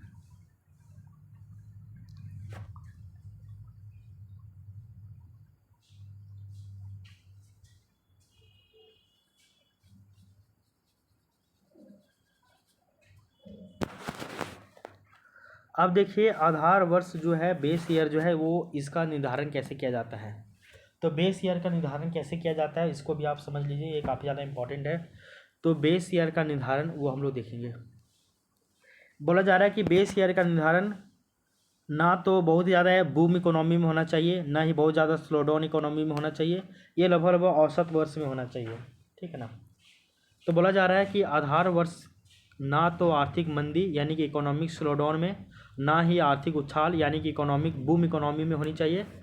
ओवरऑल अगर देखा जाए तो आधार वर्ष का जो चयन है वो वैसे वित्तीय वर्ष को किया जाना चाहिए जिस वर्ष आर्थिक समृद्धि का जो दर है वो औसत रही हो।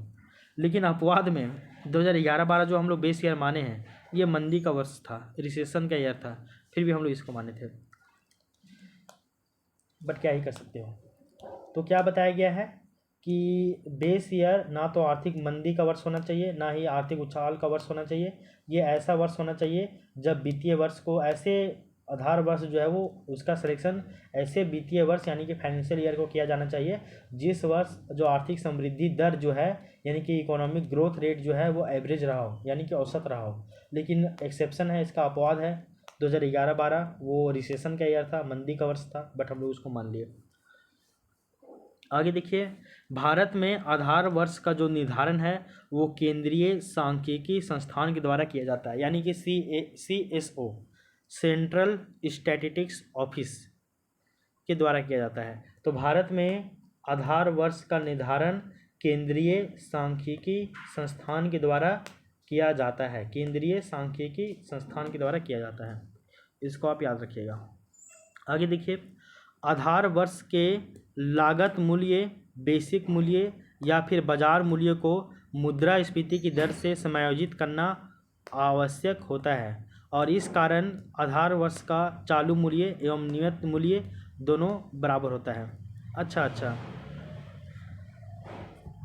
यहाँ पे बोला जा रहा है कि आधार वर्ष जिस ईयर को हम लोग मानते हैं उस ईयर में लागत मूल्य यानी कि फैक्टर कॉस्ट, बेसिक मूल्य यानी कि बेसिक प्राइस और आपका जो मार्केट प्राइस है बाजार मूल्य, इन तीनों को मुद्रास्फीति की दर से समायोजित करना आवश्यक होता है। यानी कि यहाँ पे ना इन्फ्लेशन रेट को ऐड करना आवश्यक होता है। और इस कारण से देखिएगा ना कि आधार वर्ष यानी कि बेस ईयर का जो चालू मूल्य जो करेंट मूल्य है ना, दोनों बराबर होता है। मीन्स पेन का प्राइस 2011-12 में 10 रुपया था मान लो। मीन्स यहाँ पे 2011-12 में चालू मूल्य भी और क्या बोलते हैं करेंट प्राइस और आपका मार्केट प्राइस दोनों सेम होगा। बट नेक्स्ट ईयर से 2012-13 से इन्फ्लेशन बढ़ेगा, देन चालू मूल्य पे 5% और 5% अगर बढ़ा तो सपोज आप पेन का प्राइस 6% 6 हो गया है, और यहाँ पर चालू प्राइस एंड आधा मूल्य अंतर हो जाएगा। अच्छा एक चीज़ याद रखिएगा कि यहाँ पे बोला गया है कि आधार वर्ष यानी कि जिस साल आधार वर्ष माना जाएगा जिस फाइनेंशियल ईयर को, वहाँ पे बेसिक प्राइस, मार्केट प्राइस और आपका ये फैक्टर कॉस्ट तीनों में देखिएगा कि मुद्रास्फीति की दर से इसको समायोजित करना होता है। और इस कारण आधार वर्ष का जो चालू मूल्य यानी कि करेंट प्राइस और जो कांस्टेंट प्राइस होता है दोनों एक ही होता है।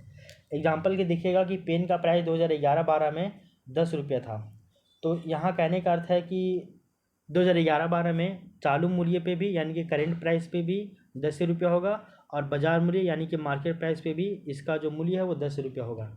लेकिन अब इसके बाद नेक्स्ट जो फाइनेंशियल ईयर हो जाएगा 2012-13, वहाँ पे इन्फ्लेशन क्या होगा, धीरे धीरे बढ़ेगा। दिन जब इन्फ्लेशन बढ़ेगा तो चालू मूल्य पे जो है वो चालू मूल्य पे भी इन्फ्लेशन अब जुड़ेगा, तो अब यहाँ पे ये बढ़ जाएगा दाम। तो नेक्स्ट ईयर से देखिएगा कि चालू मूल्य यानी कि करेंट प्राइस का दाम अलग होगा और कांस्टेंट प्राइस का दाम अलग हो जाएगा। क्लियर?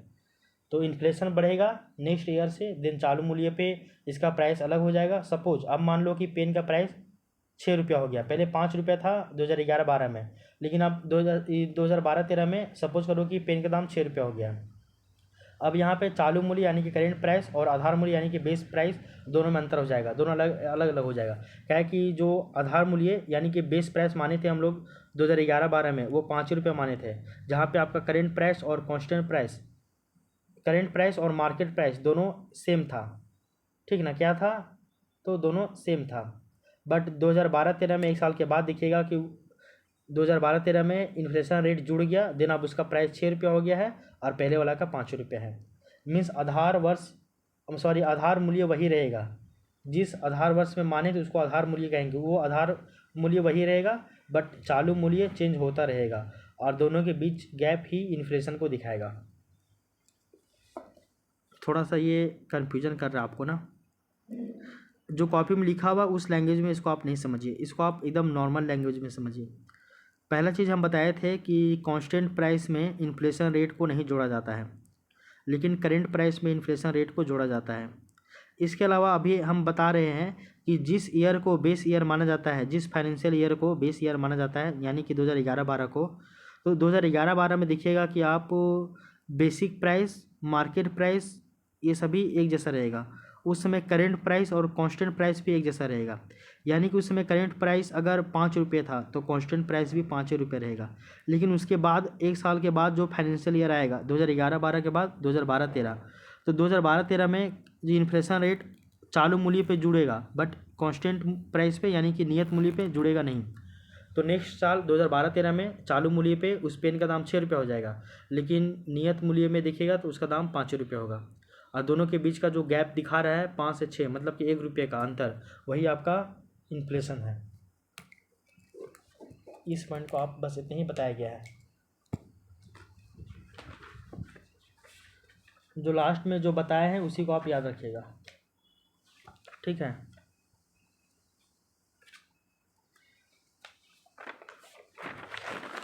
इसके बाद एक कॉन्सेप्ट और है, वो क्या है वो देख लीजिए। किसी भी अर्थव्यवस्था में जब आधार वर्ष में परिवर्तन किया जाता है तो यह अर्थव्यवस्था में होने वाले संरचनात्मक यानी कि स्ट्रक्चरल और नीतिगत यानी कि पॉलिसी चेंज परिवर्तन को बतलाता है। सही सी बात है।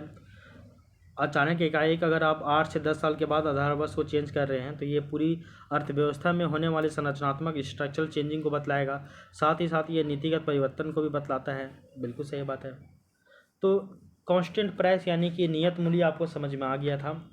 अब हम लोग चालू मूल्य यानी कि करेंट प्राइस की ओर चलते हैं। ये कॉन्सेप्ट भी आपको थोड़ा समझ में आना चाहिए। बोला जाता है कि जब नियत मूल्य यानी कि कांस्टेंट प्राइस में मुद्रास्फीति की दर को शामिल किया जाता है तो उसी को ही हम लोग चालू मूल्य कहते हैं। कहने का अर्थ है कि कांस्टेंट प्राइस में मुद्रास्फीति की दर को शामिल नहीं करते हैं, लेकिन जैसे ही हम लोग कांस्टेंट प्राइस में मुद्रास्फीति की दर को शामिल कर देंगे तो वो अब कांस्टेंट प्राइस ना रहकर वो करेंट प्राइस में बदल जाएगा। क्लियर सी बात है। तो ये याद रखिएगा कि चालू मूल्य यानी कि करेंट प्राइस में मुद्रास्फीति की दर को शामिल किया जाता है। बस इतना याद रखिए। चालू मूल्य यानी कि करेंट प्राइस जो है वो मुख्यतः 3 प्रकार का होता है। कितना? तो 3 प्रकार का। जैसे कांस्टेंट प्राइस भी 3 प्रकार के था, ठीक उसी तरह चालू मूल्य भी 3 प्रकार का होगा। एक तो होगा आपका करेंट फैक्टर प्राइस यानी कि चालू लागत मूल्य, दूसरा हो जाएगा करेंट बेसिक प्राइस यानी कि चालू बेसिक मूल्य, और तीसरा हो जाएगा करेंट मार्केट प्राइस यानी कि चालू बाजार मूल्य। तो 3 और 3 6 तरह का मूल्य हो जाएगा, 3 करेंट का और 3 कांस्टेंट का। क्लियर? अब आगे देखिए, यहाँ बोला जा रहा है कि 3 नियत का और 3 चालू का, यानी कि 3 नियत मूल्य और 3 चालू मूल्य का, मतलब कि टोटल 6 तरह का मूल्य हो जाएगा। जीडीपी मार्केट प्राइस पे काउंट होगा और जीबीए ये जो है वो आपका बेसिक प्राइस पे काउंट होगा। अभी आपको स्टार्टिंग में ही बताया गया था। अच्छा, मार्केट प्राइस पे जीडीपी को काउंट करेंगे और बेसिक प्राइस पे जीबीए को काउंट करेंगे, और फैक्टर कॉस्ट से निकलेगा बेसिक प्राइस और बेसिक प्राइस से निकलेगा मार्केट प्राइस। और ये भी बताया गया कि फैक्टर कॉस्ट से डायरेक्ट अगर मार्केट प्राइस में जाना है तो आपको एनआईटी को जोड़ देना होगा, ये भी बताए थे। इसके अलावा ये भी याद रखिएगा कि जीडीपी को काउंट करते हैं मार्केट प्राइस पे, और जीबीए यानी कि ग्रॉस वैल्यू एडिशन और ग्रॉस डोमेस्टिक प्रोडक्ट ये बताया गया था। जीडीपी को मार्केट प्राइस पे काउंट करेंगे और जीबीए को बेसिक प्राइस पे काउंट करेंगे, ये भी बताया गया था। आगे देखिए, यदि जीबीए यानी कि ग्रॉस वैल्यू एडिशन का जो गणना है वो अगर आप चालू मूल्य यानी कि करेंट बेसिक प्राइस पे करते हो तो उसको हम लोग नॉमिनल जीबीए कहते हैं, यानी कि सांकेतिक। अगर जीबीए का ग्रॉस वैल्यू एडिशन का गणना अगर आप किस पे कर रहे हो तो करेंट बेसिक प्राइस पे कर रहे हो। हम लोग ये तो जानते हैं कि जीबीए का गणना बेसिक प्राइस पे करते हैं, और बेसिक प्राइस आपका 2 तरह का हो जाएगा, एक हो जाएगा आपका कांस्टेंट बेसिक प्राइस और एक हो जाएगा आपका करेंट बेसिक प्राइस। तो ये बोला जा रहा है कि जब आप अगर जीबीए का गणना जब आप कांस्टेंट बेसिक प्राइस पे करोगे तो उसको हम लोग रियल जीबीए कहेंगे, और जब आप जीबीए का गणना करेंट बेसिक प्राइस पे करोगे तो उसको हम लोग नॉमिनल जीबीए कहेंगे। क्लियर हुआ कि नहीं हुआ? लगता है आपको नहीं समझ में आ रहा है। अभी आपको बताया गया था कि जो जीबीए है उसका गणना बेसिक प्राइस पे होता है। क्लियर? और जो जीडीपी है उसका गणना मार्केट प्राइस पे होता है। क्लियर? फिर बताएं कि जो बेसिक प्राइस है वो 2 प्रकार का होगा। कैसे कैसे? एक आपका करेंट बेसिक प्राइस और एक आपका कांस्टेंट बेसिक प्राइस। तो बोला गया कि अगर आप कांस्टेंट बेसिक प्राइस पे अगर जीबीए को अगर काउंट करते हो तो उसको हम लोग बोलेंगे क्या? तो उसको बोलेंगे हम लोग रियल जीबीए यानी कि वास्तविक जीबीए। और वहीं अगर आप करेंट बेसिक प्राइस पे अगर जीबीए को काउंट करते हो तो उसको हम लोग बोलेंगे सांकेतिक जीबीए यानी कि नॉमिनल जीबीए। क्लियर? फिर बोले कि जीडीपी का जो गणना है वो आपका मार्केट प्राइस पे होता है। किस पे होता है? मार्केट प्राइस पे होता है। फिर बोले मार्केट प्राइस भी 2 तरह का होगा, एक आपका हो जाएगा कांस्टेंट मार्केट प्राइस और एक हो जाएगा आपका करेंट मार्केट प्राइस, ये भी बोले हैं। अब यहाँ सवाल उठता है कि जब आप कांस्टेंट मार्केट प्राइस पे जीडीपी को काउंट करते हो उसको क्या कहेंगे, और जब आप करेंट मार्केट प्राइस पे जीडीपी को काउंट करेंगे तो उसको क्या कहेंगे? सेम वही घटना यहाँ पे भी आ जाएगा कि जब जीडीपी का गणना कांस्टेंट मार्केट प्राइस पे करते हैं तो उसको हम लोग क्या कहते हैं? उसको हम लोग बोलते हैं रियल जीडीपी, उसको बोलेंगे रियल जीडीपी। और जब जीडीपी का गणना करेंट यानी कि चालू बाजार मूल्य पे यानी कि करेंट मार्केट प्राइस पे करेंगे तो उसी को हम लोग बोल देंगे नॉमिनल जीडीपी। क्या कहेंगे? Nominal GDP. इसको भी याद रखिएगा कि 2016 के पहले तक जो है वो हम लोग फैक्टर कॉस्ट पे जीडीपी को मापते थे, जीडीपी को मापते थे। बट 2016 के बाद हम लोग जीडीपी को मार्केट प्राइस पे नापते हैं और जीबीए को हम लोग बेसिक प्राइस पे नापते हैं। बेसिक प्राइस भी 2 तरह का, एक आपका कांस्टेंट बेसिक प्राइस, एक आपका करेंट बेसिक प्राइस। तो कांस्टेंट बेसिक प्राइस पे जब आप उसको मापिएगा तो उसको हम लोग बोलेंगे रियल जीबीए, और जब ये करेंट बेसिक प्राइस पे जब आप जीबीए को मापेंगे तो उसको बोल देंगे रियल जीबीए। ठीक उसी तरह यहाँ भी आ जाएगा आपका कि जब जीडीपी का गणना आप कांस्टेंट मार्केट प्राइस पे करेंगे तो उसको हम लोग रियल जीडीपी कहेंगे, और जीडीपी का गणना जब आप करेंट मार्केट प्राइस पे करेंगे तो उसको हम लोग नॉमिनल जीडीपी कहेंगे। क्लियर। तो 4 तरह का मूल्य था, मतलब सॉरी 4 तरह का नहीं है, मतलब कि मूल्य जो है जीडीपी, ये जीबी क्या बोलते हैं, बेसिक प्राइस, मार्केट प्राइस और आपका फैक्टर कॉस्ट, ये तीनों हम लोग देखे थे। पहले फैक्टर कॉस्ट का यूज होता था 2016 से पहले, लेकिन 2016 के बाद हम लोग मार्केट प्राइस पे जीडीपी को और बेसिक प्राइस पे जीबीए इसको काउंट करने लगे। और ये बातें आपको समझ में आ गई होगी यहाँ तक की।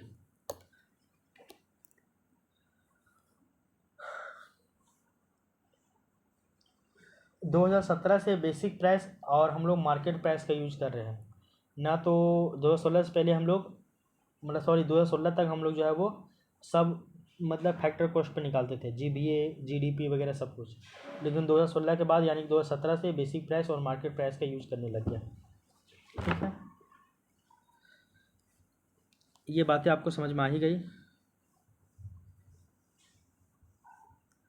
तो ये बहुत ही ये था, इम्पोर्टेंट था यहाँ तक की बातें। अब हम लोग चलते हैं अर्थशास्त्र में घरेलू सीमा या फिर जो भौगोलिक आर्थिक सीमा होती है, इसकी संकल्पना क्या है। तो अर्थशास्त्र में घरेलू सीमा या फिर भौगोलिक आर्थिक सीमा की संकल्पना क्या है वो देख लीजिए। घरेलू सीमा के अंतर्गत निम्नलिखित क्षेत्रों को शामिल किया जाता है। किस किस क्षेत्र को वो देखिए। पहला है आपका राजनीतिक सीमा से घिरा हुआ मुख्य क्षेत्र। तो राजनीतिक सीमा से घिरा हुआ मुख्य क्षेत्र क्या है, तो बोला जा रहा है कि जिसके अंतर्गत स्थल सीमा यानी कि लैंड बाउंड्री और समुद्री सीमा यानी कि मरीन बाउंड्री जो कि आपका 200 नॉटिकल माइल्स तक होगा, इस क्षेत्र को शामिल किया जाता है। अब बोला जा रहा है कि समुद्री सीमा के 200 नॉटिकल माइल्स के क्षेत्र को एक्सक्लूसिव इकोनॉमिक जोन यानी कि अनन्य आर्थिक क्षेत्र भी कहा जाता है। तो बोला जा रहा है कि जो आपका 15,200 स्थलीय सीमा है ऊपर में, और नीचे में मरीन बाउंड्री जो है 6100 किलोमीटर तक का, लेकिन 6100 किलोमीटर तक का ही नहीं, वो कोस्टल रीजन वाला है, तटीय बाउंड्री है। उसके वहाँ से लेके 200 नॉटिकल मील इधर पूर्व और 200 नॉटिकल मील पश्चिम और दक्षिण, ये वाला पूरा रीजन जो है अनन्य आर्थिक क्षेत्र वाला, इन सभी को हम लोग जो है वो अर्थशास्त्र की घरेलू सीमा के अंतर्गत ही मानेंगे। अब आगे देखिए, भारत के निवासियों यानी कि रेसिडेंट्स, इसके द्वारा या फिर सरकार के द्वारा चलाए जा रहे हवाई जहाज़, पानी जहाज़, फिशिंग शिप, प्राकृतिक गैस, पेट्रोलियम प्लेटफॉर्म, इसके अलावा दूसरे देशों में भारतीयों के द्वारा खनन तेल उत्पादन वाले क्षेत्र, इन सभी को भी हम लोग घरेलू सीमा के अंतर्गत शामिल करेंगे। क्लियर। तो भारत के निवासियों के द्वारा या फिर गवर्नमेंट के द्वारा जो भी हवाई जहाज़, पानी जहाज़, फिशिंग शिप, प्राकृतिक गैस, पेट्रोलियम प्लेटफॉर्म, इसके अलावा दूसरे देशों में जो भी भारतीयों के द्वारा खनन तेल उत्पादन वाला जो क्षेत्र है, इन सभी को हम लोग घरेलू सीमा यानी कि डोमेस्टिक बाउंड्री के अंतर्गत शामिल करेंगे। आगे देखिए, विदेशों में भारत सरकार या फिर निवासी कंपनी के अंतर्गत जो निर्मित बंदरगाह है, जो भी हवाई अड्डा है, इन सभी को हम लोग अपना मतलब घरेलू सीमा के अंतर्गत शामिल करेंगे। अब इंडियन गवर्नमेंट अपना असेंबली क्या बोलते हैं इसको, एम्बेसी बनाया है पाकिस्तान में, तो वो आपका घरेलू सीमा के अंतर्गत आएगा। ठीक है। विदेशों में भारत का सैन्य अड्डा, विदेशों में स्थित भारतीय दूतावास, वाणिज्यिक दूतावास, उपरोक्त क्षेत्र के जो भी सामूहिक रूप को, सभी को हम लोग घरेलू सीमा के अंतर्गत ही शामिल करेंगे। तो विदेशों में जो भारत का सैन्य अड्डा है या फिर विदेशों में स्थित जो भी भारतीय दूतावास ये है या फिर वाणिज्य दूतावास है, उपरोक्त सभी क्षेत्रों को हम लोग सामूहिक रूप से घरेलू सीमा के अंतर्गत ही मानते हैं। ये लाइन बहुत इंपॉर्टेंट था। ये सभी एक दो वर्ड आता है आपका, एक निवासी है यानी कि रेसिडेंस, और एक है आपका नागरिक यानी कि सिटीजनशिप। इन दोनों में अंतर क्या है। नागरिक के बारे में आप जान लीजिएगा, जिसको नागरिकता अधिनियम 1955 के तहत दर्जा दिया गया है, वही सभी नागरिक है भारत के। इसके अलावा निवासी कौन होंगे, तो निवासी का जो दर्जा है वो income account of United nation के द्वारा दिया जाता है। तो निवासी का दर्जा income account of United nation देता है, और इसके अनुसार बोला गया है कि यदि कोई व्यक्ति आपके देश में 1 वर्ष से ज़्यादा रह रहा है तो वह जो है वो उस देश का निवासी होगा। और उसके द्वारा उत्पादित जितना भी गुड्स एंड सर्विसेज है वो सभी जीडीपी में काउंट होगा। ठीक है। तो अगर कोई भी व्यक्ति, जैसे कि फ्रांस का कोई व्यक्ति आके हमारे यहाँ 1 साल से रह रहा है, यहाँ पे टीचिंग का काम कर रहा है, वो पढ़ा रहा है या फिर वो कुछ काम कर रहा है, तो वो हमारे जीडीपी में काउंट होगा और वो हमारे यहाँ का निवासी कहलाएगा। और निवासी यानी कि रेसिडेंस, इसका दर्जा कौन देता है? तो national income accounts of United Nation. तो national income accounts of United Nation ये दर्जा देता है। वहीं नागरिक कौन है कौन नहीं, इसका दर्जा नागरिकता अधिनियम 1955 के द्वारा मिला है। और कोई व्यक्ति आपके देश में 1 साल से ज़्यादा रह रहा है और आपके देश में अगर वो चीज़ों का उत्पादन कर रहा है, वस्तुओं का, सेवाओं का, देन वो आपका जीडीपी में काउंट हो रहा है और वो आपका निवासी कहलाएगा। क्लियर? अब देखिए एक छोटा सा और कॉन्सेप्ट है, साधन लागत मतलब फैक्टर कॉस्ट बताया गया है, यानी कि उत्पादन लागत। आपका बताया गया था कि फैक्टर कॉस्ट पे जीबीए का आकलन पहले होता था और फैक्टर कॉस्ट पे ही जीडीपी का भी आकलन होता था 2016 तक। लेकिन 2017 के बाद से देखिएगा कि जीबीए का आकलन बेसिक प्राइस पे होने लगा और जीडीपी का आकलन मार्केट प्राइस पे होने लगा। ये भी दो तरह का कांस्टेंट और आपका करेंट। जब आपका कांस्टेंट प्राइस पे जीबीए का आकलन होता है तो उसको हम लोग रियल जीबीए कहते हैं, और करेंट प्राइस पे अगर जीबीए का आकलन हो रहा है तो उसको हम लोग बोलते हैं नॉमिनल जीबीए, यानी कि सांकेतिक जीबीए। ठीक उसी तरह जीडीपी का आकलन जब कांस्टेंट प्राइस पे होता है उसको हम लोग बोलते हैं रियल जीडीपी, और जीडीपी का आकलन जब ये करेंट प्राइस पे होता है, करेंट मार्केट प्राइस पे, तो उसको हम बोलते हैं नॉमिनल जीडीपी। क्लियर? इनपुट मतलब होता है आगम, यानी कि आ रहा है, और आउटपुट मतलब होता है निर्गम, मतलब कि जा रहा है। इसी को हम लोग इनफ्लो और आउटफ्लो भी बोलते हैं। अंतग्रह और बहिर्गमन या अंतग्रहमन या बहिर्गमन, ऐसे भी कुछ बोलते हैं ना। अब ज़्यादा नहीं, थोड़ा सा और बचा हुआ है, उसको भी आप एक बार देख ही लीजिए। उसके बाद हम लोग इस सेशन को एंड कर देंगे। उसके बाद नेक्स्ट सेशन से जो है वो हम लोग राष्ट्रीय आय और उसके जो है घटक के बारे में जानेंगे। ये तो आपका यहाँ से क्वेश्चन वोश्चन नहीं बनेगा, लेकिन यहाँ तक आपको बहुत ही बेसिक चीज़ें हैं, ये आपको एनी हो एकदम रटा हुआ होना चाहिए, समझ में आना चाहिए, तभी आप नेशनल इनकम के बारे में समझ सकते हो। उत्पादन क्या है, प्रोडक्शन, वो समझिए। जब इनपुट आउटपुट में परिवर्तित होता है तो इस प्रक्रिया को उत्पादन कहा जाता है। सिंपल सी बात है।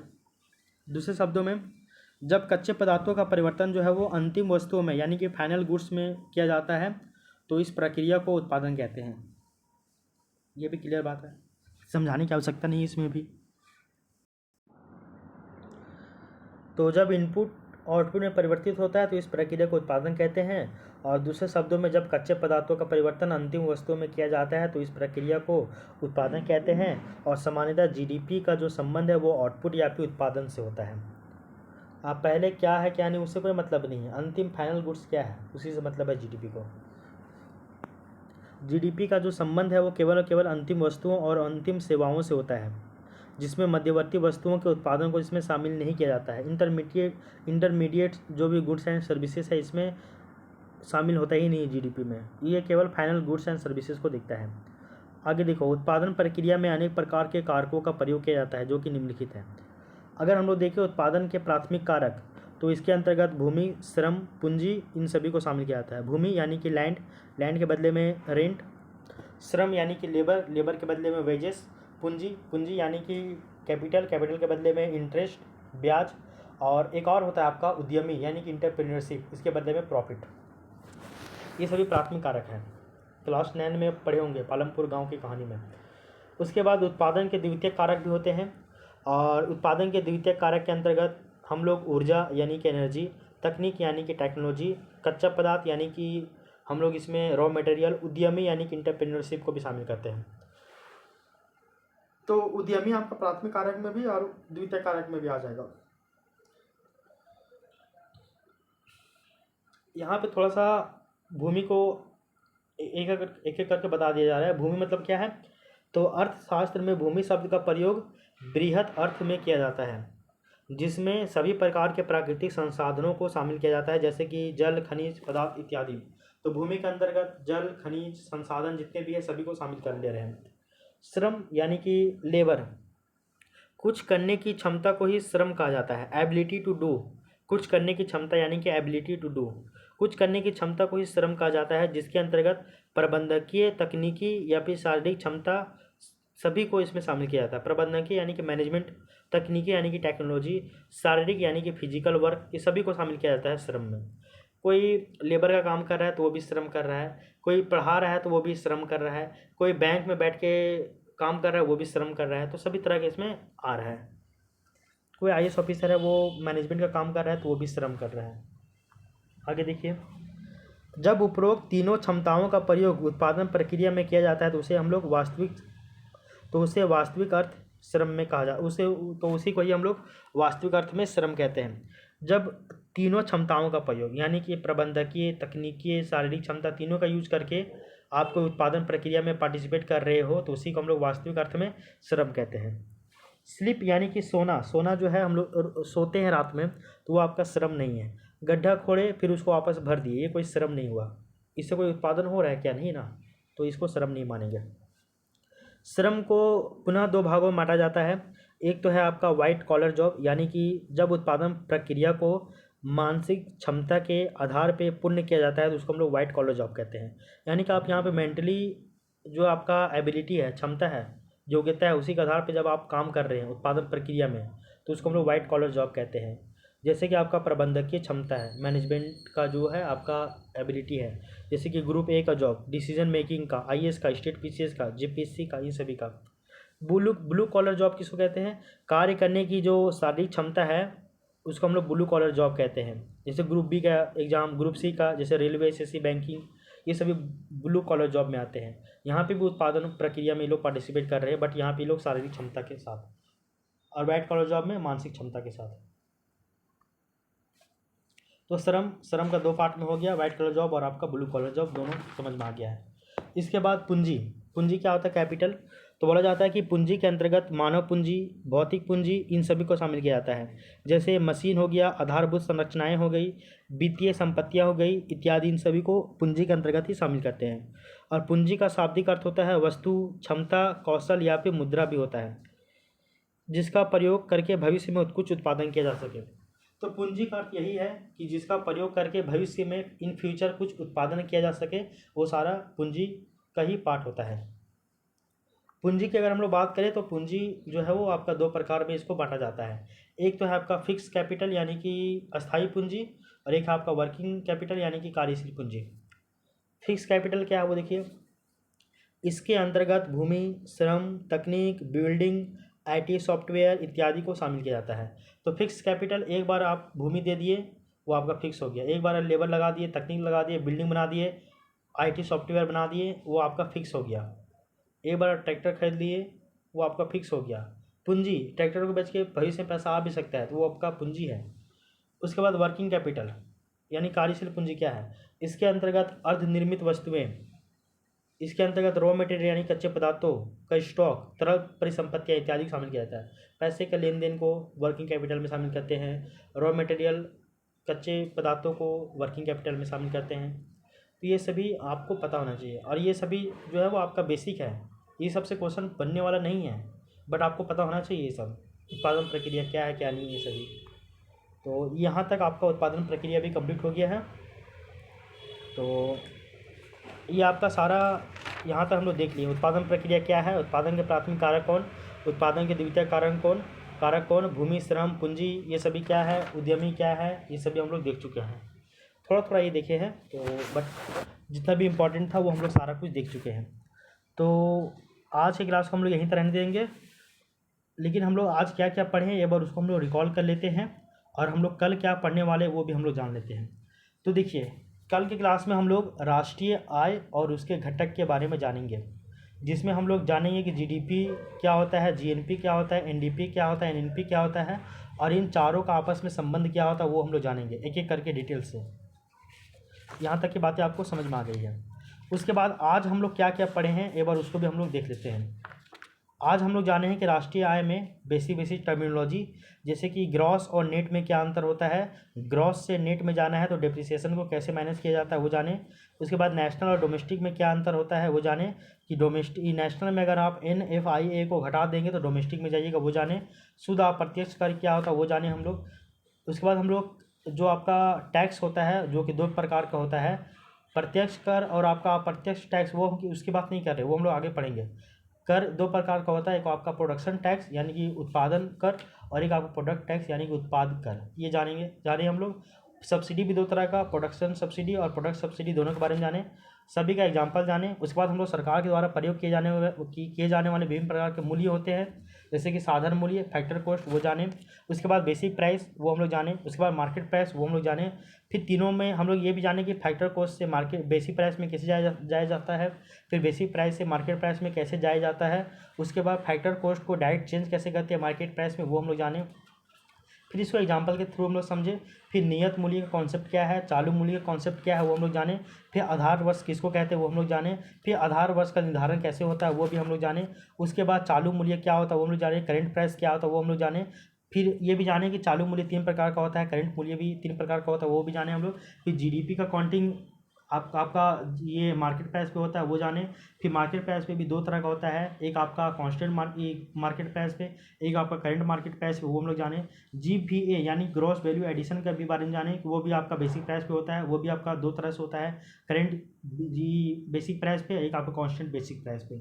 2016 तक आपका फैक्टर कॉस्ट पे होता था सब कुछ। 2016 के बाद 2017 से GDP मार्केट प्राइस पे और GVA बेसिक प्राइस पे काउंट होने लगा, वो लोग जाने। उसके बाद अर्थशास्त्र में घरेलू सीमा क्या होती है, भौगोलिक आर्थिक सीमा की संकल्पना क्या होती है वो जाने। उसके बाद निवासी यानी कि रेसिडेंस और नागरिक यानी कि सिटीजनशिप, ये क्या होता है वो जाने। उसके बाद उत्पादन प्रक्रिया क्या है वो हम लोग जाने। उत्पादन प्रक्रिया जो है, उत्पादन प्रक्रिया में आने वाले जो अनेक प्रकार के जो कारक है वो हम लोग जाने, फैक्टर। जैसे हम लोग देखें उत्पादन के प्राथमिक कारक, फिर उत्पादन के द्वितीयक कारक देखे। उसके बाद हम लोग एक एक करके सबके बारे में पढ़े। भूमि क्या है, श्रम क्या है, श्रम को भी दो प्रकार से बांटे, white collar job, blue collar job. फिर आपका पूंजी क्या होता है वो जाने, पूंजी भी दो तरह का, फिक्स कैपिटल, वर्किंग कैपिटल, ये सभी के बारे में जाने। और यहाँ तक के जानने के बाद हम लोग जो है वो आपका बेसिक जो चीज़ें हैं वो आपका पूरा यहाँ तक कंप्लीट हो गया है। अब थोड़ा बहुत हम लोगों को आज जानना होगा राष्ट्रीय आय और उसके घटक के बारे में जानेंगे, जो कि आपका एक क्लास में आपका पूरा राष्ट्रीय आय वाला जो चारों घटक है वो आपका क्लियर हो जाएगा।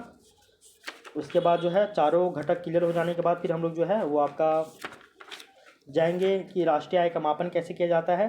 फिर राष्ट्रीय आय के मापन भी एक ही क्लास में हो जाएगा, आय विधि, उत्पादन विधि और आपका व्यय विधि, ये तीनों विधि जो है वो एक ही क्लास में आपका क्लियर हो जाएगा, ठीक है।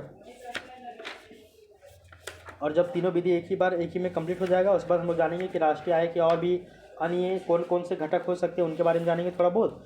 उसके बाद फिर GDP और GVA में क्या अंतर है, क्या संबंध है, थोड़ा बहुत इनके बारे में जान लेंगे। उसके बाद ये जो है वो आपका नेशनल इनकम का जो टॉपिक था वो आपका कंप्लीट हो जाएगा। लेकिन उससे पहले हम लोग थोड़ा बहुत इसका जो है करेंट डाटा को भी समझेंगे कि आखिर इससे संबंधित और भी कितना करेंट जो भी डाटा वगैरह है उनको भी हम लोग थोड़ा बहुत समझ जाएंगे, ठीक है। तो इस क्लास को हम लोग यहीं तक रहने देते हैं। अब हम लोग मिलते हैं नेक्स्ट वीडियो में। तो तब तक के लिए thank you, take care, bye bye, आपका दिन शुभ हो।